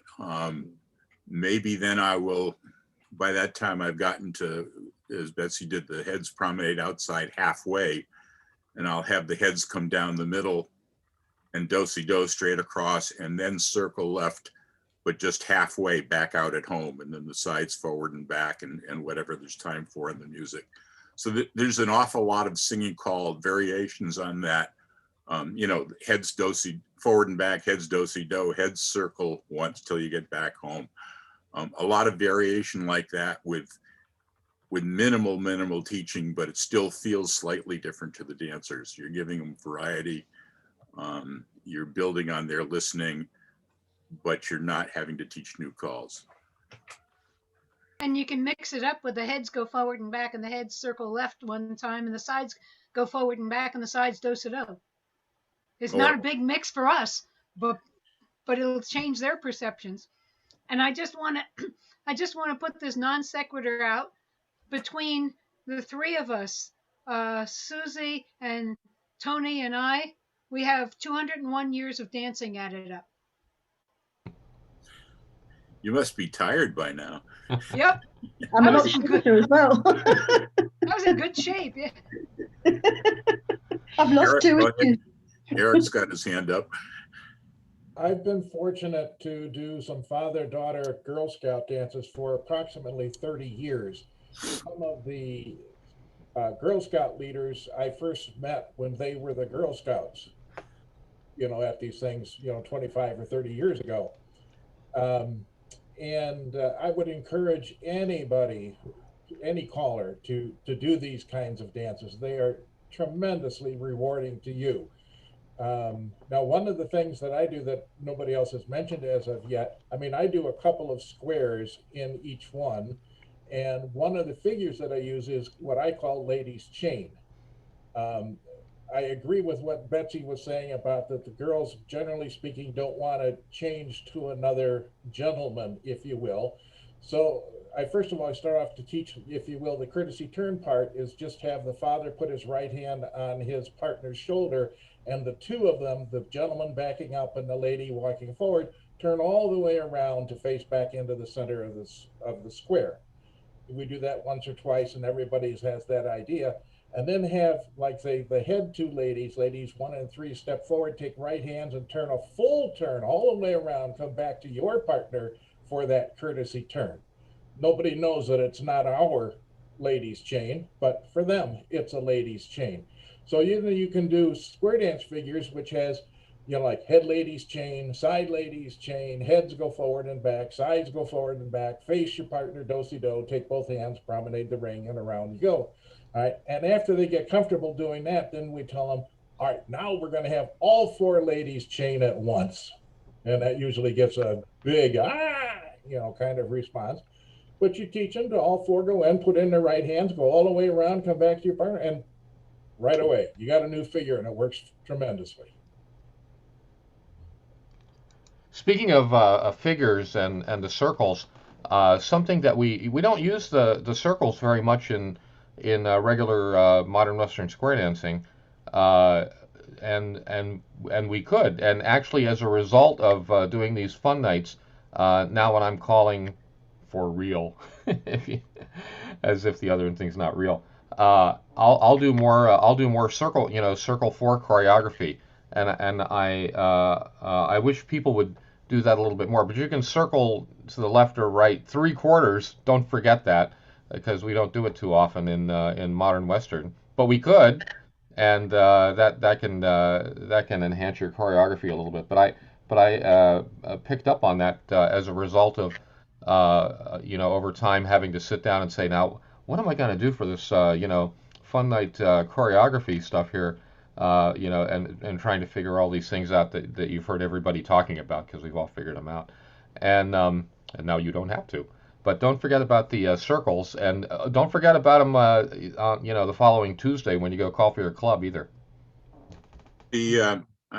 Chris, you reminded me, I'm going to throw in some more choreography here, but party night stuff that keeps people moving without teaching much. But, you know, I'll do heads circle half, back out, sides circle half, back out. Now we can circle, we're all in sequence. And eventually I will do if the group and the time permits, heads circle half and go a little bit more until you're standing in front of the sides. Make an arch with your partner and the others duck into the middle, and have the centers do-si-do, then circle left half and a little bit more until you're standing in front of the heads or something, and make an arch and the others duck into the middle. And we got a square set like that. Notice that he's doing he's telling them where they're going to end up on how far they're going to circle, because nobody knows, circle 3/4. What's that? They just barely know how to circle. But you tell them where they're ending. Those are the kind of little things that are really important.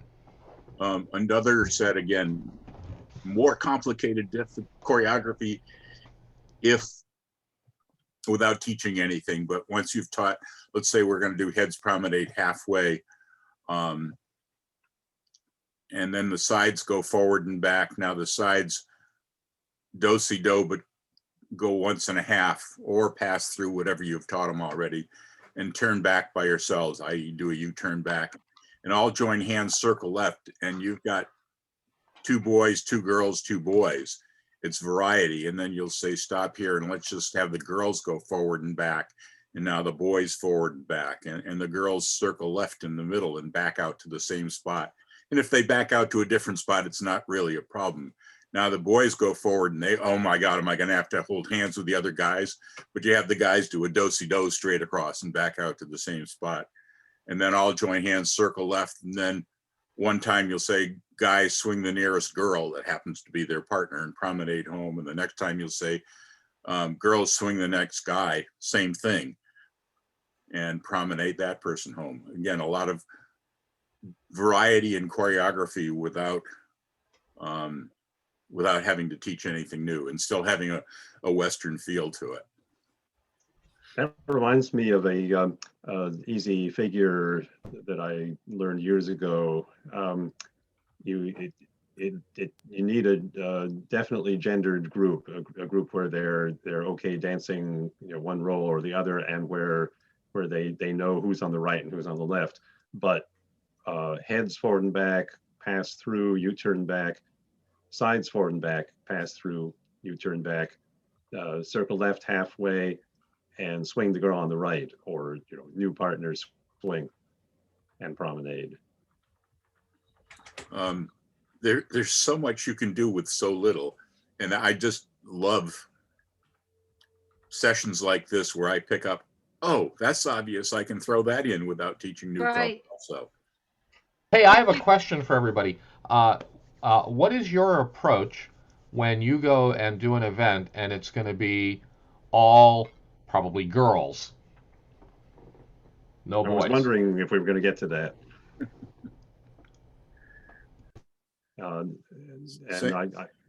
I've done lots of jobs where people objected to being called ladies and gents or boys and girls, or if it was all one gender. It depends. A lot of the material that Beth and I use at party nights is not gender dependent. Something, for instance, like Virginia Reel, where it's a mirror image, and you don't have to say ladies go right, gents go left. Just say turn away from your partner and go down the outside on your own side. We have a lot of dances like that where we don't have to name the roles.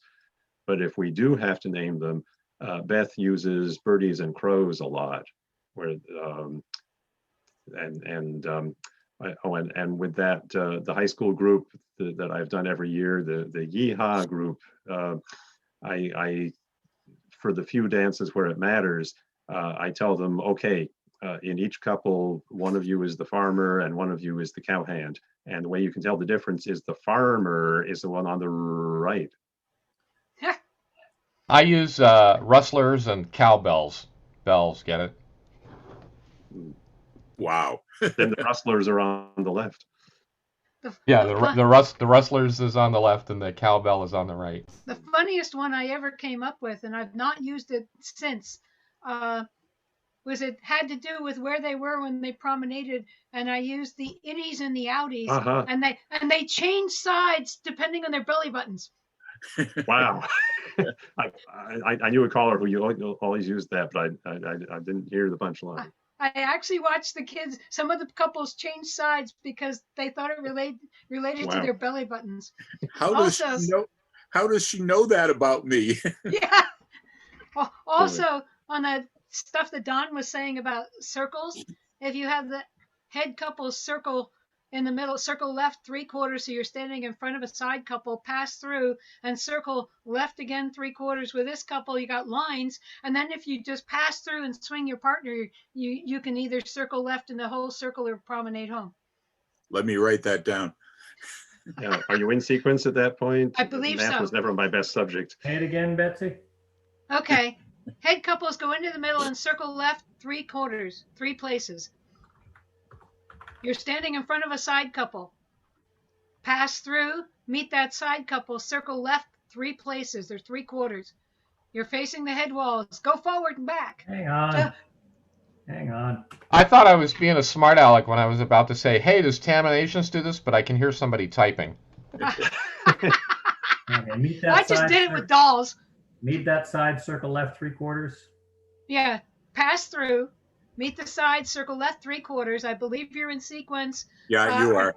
And you pass through and swing your partner. You don't have to worry about a bend the line or a courtesy turn or anything. Well, if you can pass face your through, you're partner. out of sequence.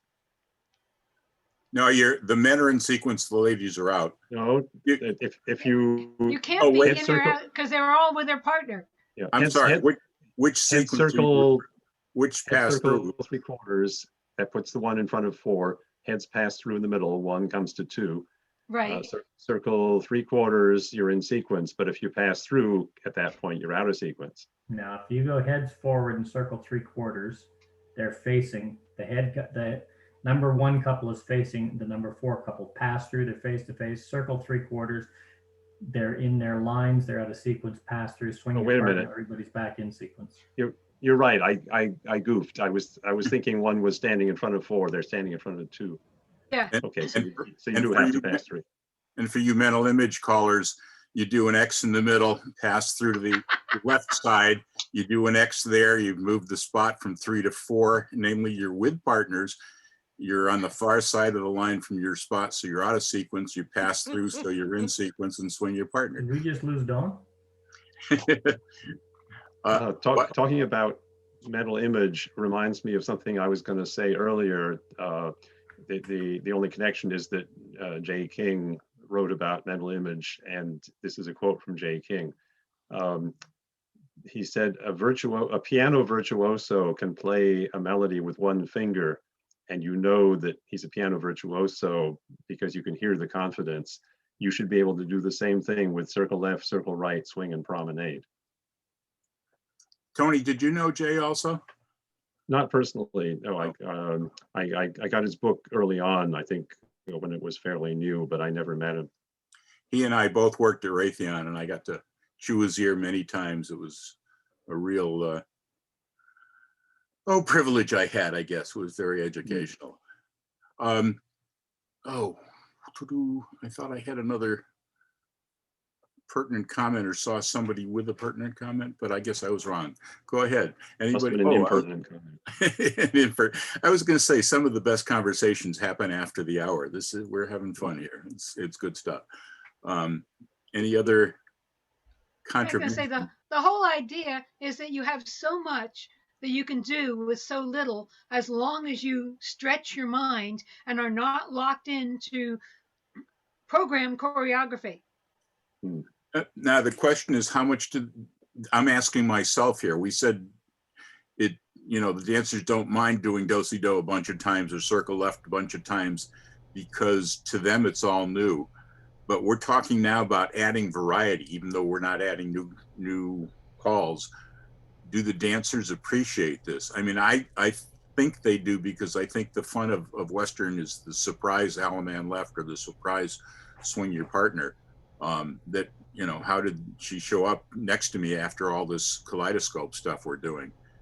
But I got a comment. Is this these mixers or whatever, what do you call them, after party nights?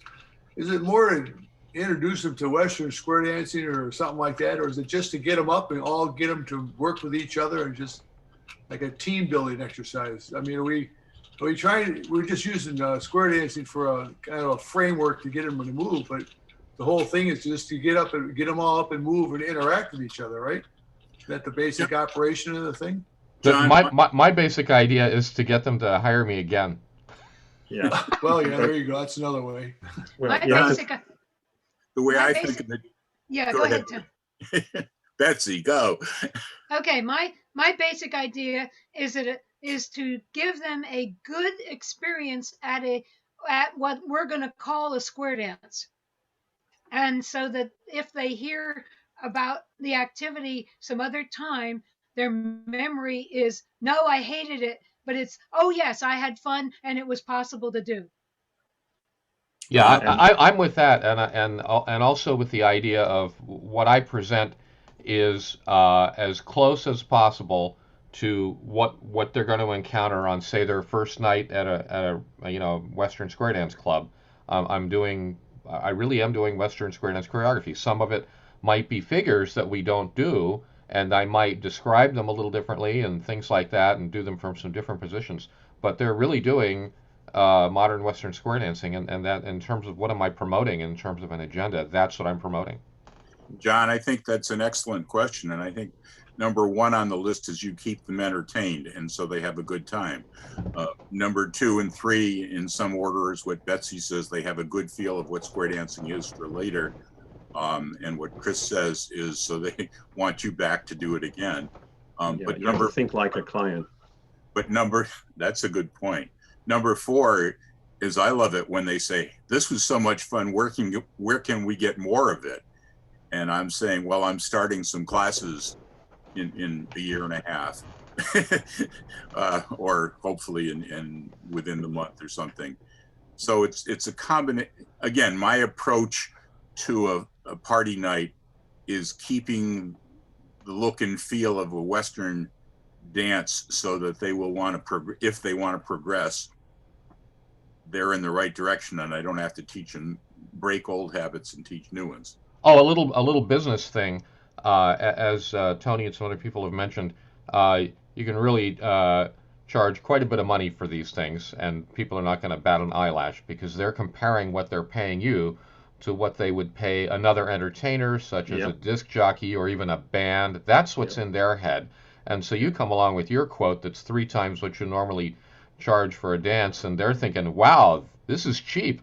Yeah. But if you get to the point where they're asking for more, and not another party, but could we? Are there square dance lessons? And there's essentially asking, are there clubs or what have you?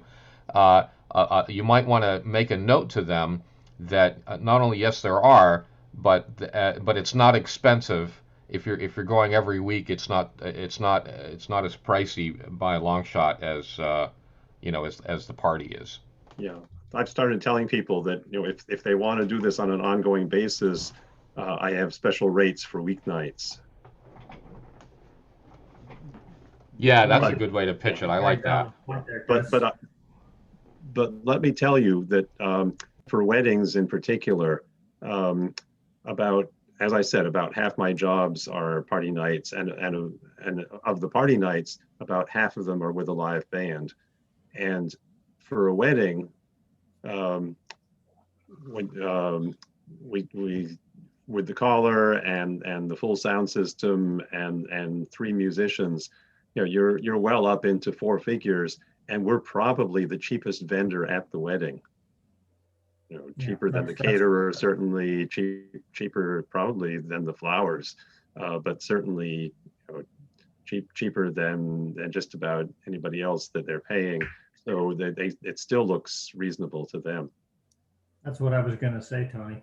I did a wedding, and I also did a large dance where they had a DJ and there was my entertainment. I had 3 hours, and it was booked, the social before the evening dance, which was going on till 2 in the morning. The DJ, which was there essentially just playing the music that he wanted to do for them to dance in a few songs, was getting paid $800 for his 3.5 hours after I was finished. I thought I was overpricing. I asked $300 for the evening. Mm-hmm. And they asked me, well, do you have DJ music? Because you're a hell of a lot cheaper. We really undersell ourselves for what our value is for money right across the board. And Yep. Square dancers as a whole are generally cheap paying for the entertainment. Well, this is a totally square dance parties that want to have entertainment are very, very flexible, and they want good entertainment value. Yeah. Mel, this is a totally unimportant question, but those dollars you just quoted, are they Australian, Canadian, or US?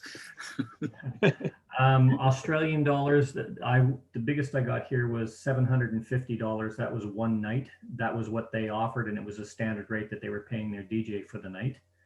And they said I should get paid more because I did 3 times the work that was there. I says, no, I felt bad taking that. In Canada, my average rate for a one-night stand was $200 plus travel if I had to go. If it was for anything more than 2 hours, anything more than 3 hours was $3. And it's basically $100 an hour, but I started at $200. And if they wanted me for a whole evening, $300, that was the whole evening. If we started at 6 o'clock and went till 3 in the morning, it was still $300. I had an interesting thing once doing a Girl Scout and Father night. I think we may have had 20 squares, and it was just a lively thing. One of the things I learned was you don't take breaks because they never get back up and square them sets. They just want to keep going. But halfway through the night, some woman who was one of the organizers came up to me and she says, you know, it's really a shame. See that guy standing by the door was a policeman they had to hire. He's making more money than you are. And he was just standing around. It felt good, at least that she appreciated that. Yeah. Again, I think we undersell ourselves, and I'm really a big one at that. Yeah. I have lost a number of jobs because they said, oh, we only want you for an hour, or we only want you for 45 minutes. And they expected me to come for like $75. And I explained that we don't charge by the hour, we charge by the afternoon or by the evening. And that's for several reasons. It means if we book them, that means we can't take another job for that same time frame. Also, the hard part for us is the loading the sound in the car, getting there, setting it up, tearing it down, putting it back in the car, driving home. The fun stuff is the calling while we're there. You know, I would pay to do that. So what we're charging for basically is the other stuff. And also, you know, once we're there, as somebody said, once I'm there, you've got me. You can do anything you want with me for up to 4 hours. So most people understand that, and be careful what you offer, Tony. Yeah. I think one of my best paying per hour calling was, I was called by I think an entertainment booking agent, because some company, reasonably large company, was having a afternoon evening event to get the company employees together for what have you. And it was spread over a large area, and they'd had a hall to do this and a picnic area to do that and what have you.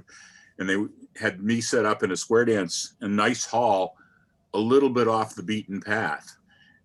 And I set up and played background music, as 1 or 2 people might have drifted in at a time. But I never had enough for even 2 couple dancing. So it was a pretty good fee for no actual calling. Mm-hmm. I also remember a wedding, I think, where you say you can charge a lot. I think I did it for nothing, and it was an honor for me to do that. And that was Clark's. Or did I make you pay, Clark? It was a long time ago. I don't remember. I don't remember. It was He didn't August pay for the wedding, but he's been paying ever since. Yeah. A lot of these venues that are a big party, like a wedding or a big family reunion, or those kind of things. They'll have very fancy catered food, and they'll usually feed you too. That's a nice little perk. Yeah, you get to see how the other 1% lives. Yeah, just as a side note on pay, if you're looking at doing a venue dance, and they look at a DJ that's going to be paid, they charge about anywhere from $500 to $700 a night for that. If your price is $150, there's a lot of people that set value based on the price that you figure you're worth. And you're only 150. You may not be worth getting in for this party. That might not be what we want. We want to look for somebody that has a lot of value. And unless they know exactly what it is you're doing, underselling yourself is often the poorest marketing avenue you can for what it is you're trying to present. Yeah, that general idea comes up in beginner night type dances and for club dancing and whatever, and that's why one of the strategies is that you don't say the event is free. They say here's some free tickets. You got to have a ticket. Oh, but you can I can get you some tickets for free, or we're giving away some free tickets for this thing, and there's an implication there that that there's value there, because people do do this reverse psychology thing where if it's cheap or free, then it must not be worth anything. Yeah. Chris, that also gives them a reminder in their hand of when the event is, that free ticket. And people believe you get what you pay for. Yeah. I've had a lot of callers and a lot of dancers actually on Facebook saying, can we join your sessions? How much does it cost to join your sessions? And the same thing with Dan and Dawn's, oh, well, what do they charge to do for these? Because we don't get this kind of caller training.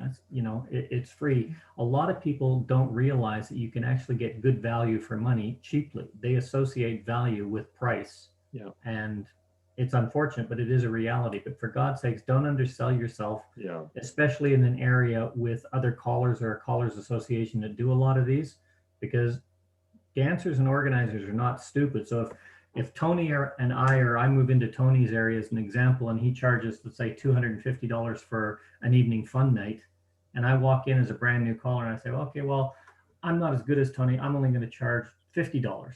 He's already set a template. You're undercutting his business and you're selling yourself short for value. So talk with, not only do your research, but talk with the other callers in your area to find out what's actually going on in that area and what the standards are for pricing. One of the good strategies is to, if you're talking to the organizer, is to ask, what's your budget? Yep. Oh yeah, I can work for that. Yeah. Yep. Let them know you come down to it because you love them. Yes. They can take a good Betsy, paycheck is their idea, and it works. Betsy, you were talking about, both privately with me and during your presentation, that you have another presentation on the business side of party nights, and we should really schedule that in. There's obviously a lot of interest in that. As far as being able to tap into this good stuff that's whizzing by us, Mel, the good news is that Barry Clasper just contacted Dan and me with looking for permission to post these on the Call Lab knowledge base. Cool. The videos of these sessions, and the big time. And Absolutely. we said, yes, definitely. They can get all of the back sessions and the links at the OC Callers, and there's a couple of other places they're posting them on their associations. So it's really good. There's a lot of good stuff. There's not, even with the pandemic, there's not enough time to go back and watch all these things, but there is good stuff there. Tony, I'm just curious, do you and Beth do dances together? We often get asked if we call in harmony, if we do, like singing calls together, and we haven't worked up a lot of that, but we certainly have done jobs together. In fact, if we're not out the same night, because sometimes we are, because we have duplicate sound systems, and we will take jobs on the same night. But if we're not, then usually the one who's not booked will go along to help with the sound and be moral support and maybe help with demos in the middle. It's not absolutely necessary, but it can be more fun. Which reminds me of something. Often groups will ask if I have dancers to bring, demonstration dancers. And I say I prefer to work without them because the civilians tend to find them intimidating. If the demo square gets up, they say, oh, I could never do that. Whereas if I start by getting everybody in a circle and just having them take 7 steps to the left and 7 steps to the right, they go, I can do this. If I give it to them a bite at a time without showing them, scratch my back with a 1.5 twist. And occasionally I lose a job. I get turned down because that's all they want. They think that their crowd won't want just somebody getting them up. What they want is for dancers, to sit back and be entertained while the dancers do their thing. And it's just not what we do. The company that books the entertainment for the Topsfield Fair asked a few years ago, and I've always wanted to do one of those, but what they wanted was dancers in costume, and we had to turn them down. It's interesting that when people do bring dancers for demonstrations and such, I was thinking of the economics of things. When we were talking about prices for callers, Tony, you're talking about paying not only the caller, but the band. So yeah, you've got to charge more or spread the money thinner. If you bring dancers along, do you have to pay them? Well, I never had to deal with that. Interesting. I know that, and on occasion, I think some go-getter callers have actually gotten their dancers to pay for the privilege. But in general, I think it's on a volunteer basis. Yeah. I know. I haven't ever done that, but I know somebody. I can't remember who it was. Somebody in Boston back in the day was telling me that they got booked for a thing at some event at the Heinz Auditorium, and they wanted them up there for about 10 minutes, and they were gonna, basically do a demo tip, and so the guy recruited a square of dancers and came over there, and they thought they were going to be on for longer, but they were like, no, that's it, that's fine, good, and they paid several $1,000s for that 10-minute gig. That was us in Germany as well. We did. Where do I sign? We did the UNICEF. We were a Canadian club. Canada was hosting UNICEF, but the big thing was in Europe. And they hired me and the club. We were paid 1,500 Deutsch. I was paid 1,500 Deutschmarks, which is about 750 American dollars at the time. And the club was paid 750 American dollars. And they also paid for our transportation up there, put us in the hotel, which was one of the council hotels in Bonn. All the expenses were paid and everything else. We thought we were going to be doing the full booking, but we had a 15-minute presentation between Roger Whittaker and Peter Maffei, and it was just a standard rate. We ended up opening up part of the hotel dining room and having a big square dance in there afterwards because we were quite disappointed. But it is not uncommon to have, if you've got a host organization, especially in Europe and places like that where they have host nations, Canadian National Entertainment, the rail lines, they have big corporate buildings over there and they do functions. They'll hire a Canadian club or they'll hire an American club in Japan or things like that to come and do a demonstration presentation. And they will pay your expenses, the club to go up there. They may not pay each dancer, but they'll pay their expenses to stay at the accommodation, the travel expenses, and then they'll pay the caller or the club as an organization group. And it's usually a fair chunk of change. I've done a few gigs in Europe, and I find that they're in fact, I was told not to sell myself short, that people in Europe were used to paying more for dance events than Americans. And I was almost embarrassed at the money I was making. But we took it anyway. Yeah. Kicking and screaming. My base rate for fun nights, I kind of try to feel them out. The idea of asking what's your budget is always a good approach.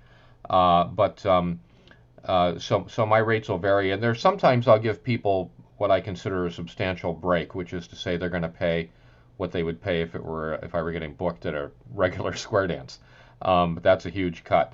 But normally the base rate's between $300 and $400 depending, and sometimes it could be higher.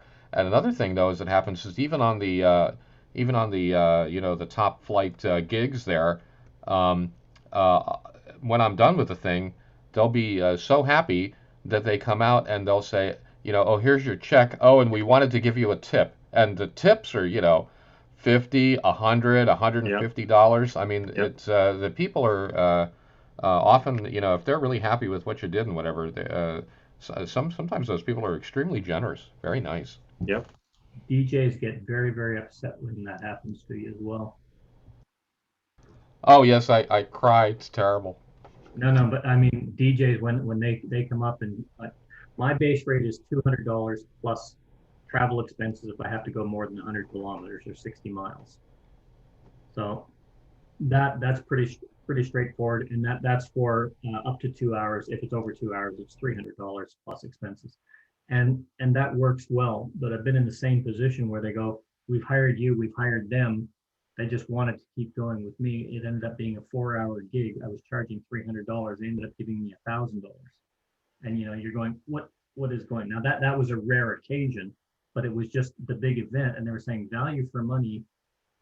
You're a hell of a lot more fun than this guy playing what he wants to hear, and everybody getting up and shaking their booties to the occasional song they like. It's interactive, it's entertainment, and that's what they wanted.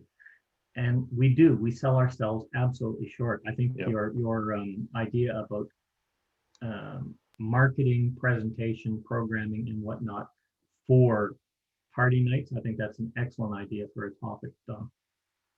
I also, this is relative to Western lessons. I've always felt, and if I ever start a group, it would be this way, that we should charge more for lessons than we do for club dances, because we work harder. And in general, people pay to learn things and then expect to pay a little bit less for the actual. And I think it might be easier to keep your students by saying, once you're through these lessons, the dances are only this much. And I'm not saying lower the price of dances. I'm saying raise the price of lessons. Yeah. As far as being hired for a 2-hour or a 3-hour or 4-hour or what have you, I'll tell people, I'm yours for the afternoon or the evening. With my reasoning is that you're taking me away from being home and watching TV with my wife, whether I have to go for 2 hours or 4 hours. It's really cutting into my day, and it's dedicated to that, with all the equipment lugging and setting up and all of the other stuff. But I also let them know that party dancers tend to get tired after 2 hours. 2 hours, an hour and a half to 2 hours is a good time. They really don't like to go beyond that. You tend to lose interest and what have you. So that's exactly what I tell people. I say they ask, they'll often ask, how long should we go? And I tell them that if for my fee, you have me up to 4 hours. Most groups, 1.5 to 2 hours is optimum. But if people want more, I'm happy to oblige, and that satisfies them. They know that I'm not going to short them on time. Talking about the cost of lessons, and anybody who's thinking about this should look at a few brochures. I guess now it's online brochures of town recreation departments. Look for the ones that offer line dancing or ballroom dancing, and you'll see two things. One is that you have to pay for the whole series up front, and the other is that it often works out to as much as $8 per person per night. And of course, the teacher is only getting a fraction of that, but that's what the dancers are paying, and that's how they value it. I tried to start something. One of the many tries I tried to start something here on the island was going through adult education at the high school. And they said, the most we can pay you is this much. And that was fine. They said, but we need at least, because I was trying to get a base of dancers, they said, but we need at least 6 people to break even so we can pay you. And I said, I need at least 8 people so we can dance. We had one woman sign up, so that didn't go very far, unfortunately. Yeah.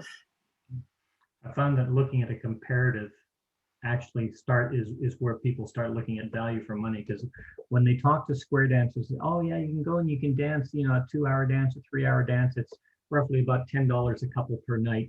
That can get expensive, but you can pay by the year. And then you think about that, and you go to a movie, you're paying $25 a person to see a film, to sit on your backside and watch somebody else do something for an hour and a half with no energy expended and no effort. Yes, the actors work hard making the movie and all that, but you take your wife to a movie, it's going to cost you $50 to go out for an hour and a half of entertainment. Think For a about that. movie or for a dance, you can go when you want. You aren't committing yourself to paying that much every week. But for classes, you are kind of committing yourself for every week. No argument with that. I'm just talking about how we value ourselves. Right. Square dance callers terribly undervalue themselves. And as Tony said, with classes, one should ask to pay for the series, because that does one of two things. People will continue to come because they figure they've paid the money already and they want to get their money's worth, or they won't come and your job is easier and you've got their money. Yeah, well, the biggest part about how much to charge is all irrelevant if you don't have the people that want to go. So you got to find the hook first. If you don't have the people, it doesn't make a difference how much you're charging. So we have to overcome the people part before we worry about the price. So I mean, we got a long road ahead of us just to get to the people part. On these square dance parties, one thing is that when you're talking to the client, and in my case, they've usually found me from some word of mouth or something, or somebody saw something on my website, or I don't know. But anyway, they call you up, and sometimes they're not sure how they want to structure their event. They've come up with a theme. They've decided they need a square dance caller. That's going to be the big thing. And they're going to have a barbecue, or something they think is Western, whatever. And and by the way, a lot of times at these things, people will show up with they'll all be wearing the dungarees and suspenders and checkered shirts and the hat and the cowboy outfits and the whole thing. That's always kind of fun. And just to digress for a moment, when I'm doing normal square dance calling, I don't ever use most of the music I use is not country music.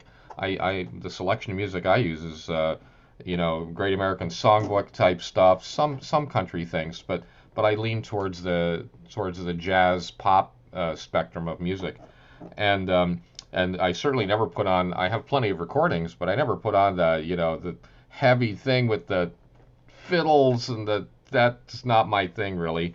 No offense to anybody here, it's just a taste thing, right? But when I go to these fun nights, am I prepared with that to whip that out immediately?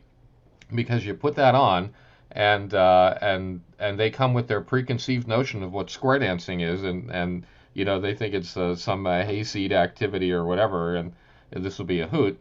And you put that music on, and it really gets them going immediately. You put that needle down on that thing, and it's turkey in the straw, the most corny version of it you have, and they immediately respond. They'll start whooping. Oh baby, we are square dancing now. And then as the evening goes on, I kind of wean them off that, and they start to see that there's a variety of different kinds of music that we use in square dancing. And so that's what I do with that. But anyways, as far as structuring the evening, they'll often want some help with that, because and like people have said here, you tell them how long people will be in fact willing to stand up for before they get tired, and maybe we'll have several sessions and help them figure out where we figured the dinner time would be in here, and then we're not sure about this, and then we have this other, and then they're going to do the games outside with throwing the little beanbag thing and whatever. They have in their head some idea of things they're going to do, or even if it's just a dinner oriented thing, but they don't know, and it helps them feel better if you can help them sort of talk through how it's going to go, because all they know is we wanted square dancing and we found you somehow, and but they don't really know what it means, and they don't know how to structure it. So they'll be looking for some help on that. Yeah, that's a great point. I meant to mention that earlier. The one thing that we're very firm about is that the square dancing needs to have its own venue, its own area, and its own time slot. We guard against what we call the craft fair syndrome, where we are one of several things that's going on at the same time: the beanbag throw and the face painting and all that. Especially if it's outdoors, if it really is a fair. we've had really bad luck with getting enough people up at one time to form a set. If there are half a dozen things that they can choose from.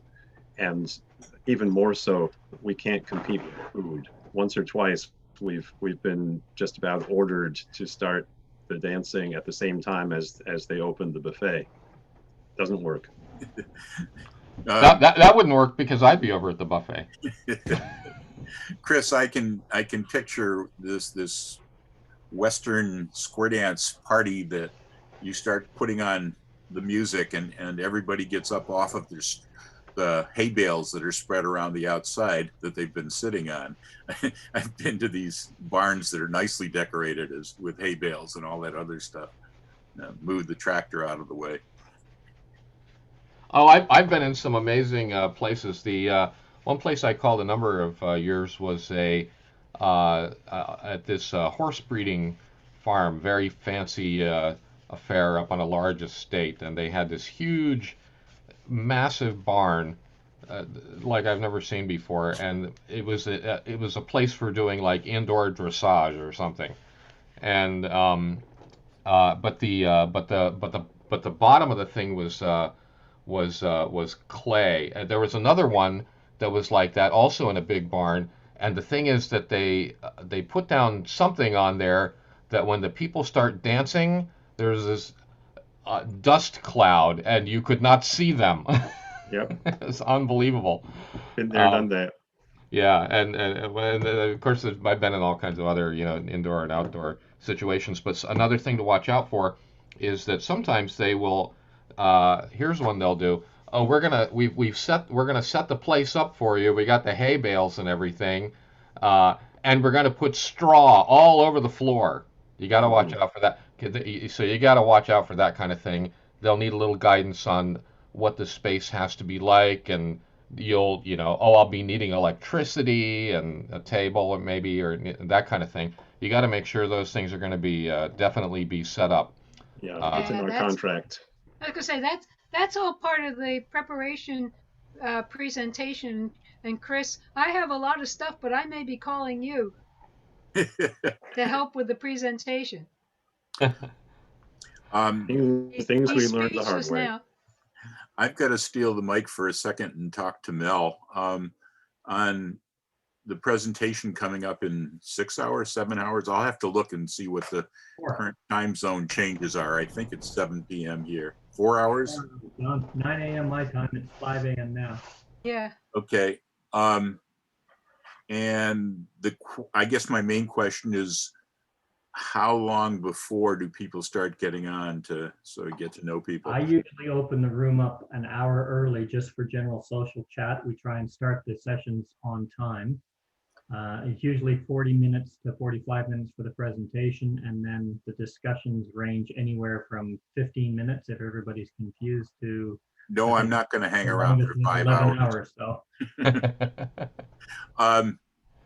Okay, I'll try to get there maybe half an hour before, which is plenty for me. And it'll be interesting. It'll be presentation and participation all the way along as we go along, as we did. Well, as you said, we've done a couple on,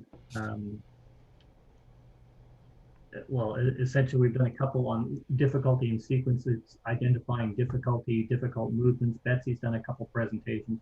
These are ones that are always asked for follow-up, and I get probably about 20, 30 emails a week about what do you think of this sequence? What are the problems from new callers? It is a great thing to look at. It's a session that is constantly being asked for, to reiterate, to go on. The last session we had a lot of the newer callers create a sequence, a singing call sequence, or just a short patter sequence, put it up, and then everybody would analyze it as a peer. And this is a phenomenal follow-up session. So, I mean, it's perfectly well timed right now. So I'm really looking forward to it. How many people do you usually have? It varies between 40 to 60. Average lately has been about 40, 45. Okay. I don't come to enough of them because even being retired and only doing Zoom stuff, my days are very full these days. Wow. I mentioned that in your introduction. Which I haven't bothered to send you. Oh. So if I make stuff up, forgive me. I guess I'll hear it in 4 hours, huh? I want to tell my Barbie hair blow story. Go for it, Chris. It's not not going to be all that educational. The only educational message in it is, boy, are the Girl Scouts cute. And so I was doing a big event for the with the Girl Scouts where they have a regional thing with a zillion of them. It was outdoors, of course, and I did the usual thing, and it went great. Whatever, it was in the afternoon. Now the thing is that prior to that, the previous, I think it was probably the previous weekend, I was doing something at one of the local festivals, and you bring your laptop up to the stage, and when you're calling, and when I got home, I realized that I had lost the charger for the laptop. And then I contacted the venue and the organizers of the dance and everything and whatever. No, it was gone. It was after a few days. It was very clear that it was gone, and somebody had walked off with it, and it wasn't in lost and found, and it's not coming back. And I'm like, oh my God, these chargers are so expensive, and so I had to order and quickly get a charger. It was like $70, right, for this stupid charger. And the little brick and the thing on the end of it. And this one, the one I got, it was one of these little universal ones that you can use with all different polarity connectors and stuff. And so I got the appropriate connector out, and I had anyway. That's the laptop that I took to this event with the Girl Scouts. So I did the Girl Scout thing.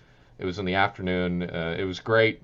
Everybody had a good time. I had a good time. I went home and took the laptop back out and started to plug it back in, and the connector, the little connector at the end of the universal power supply on the brick, was gone.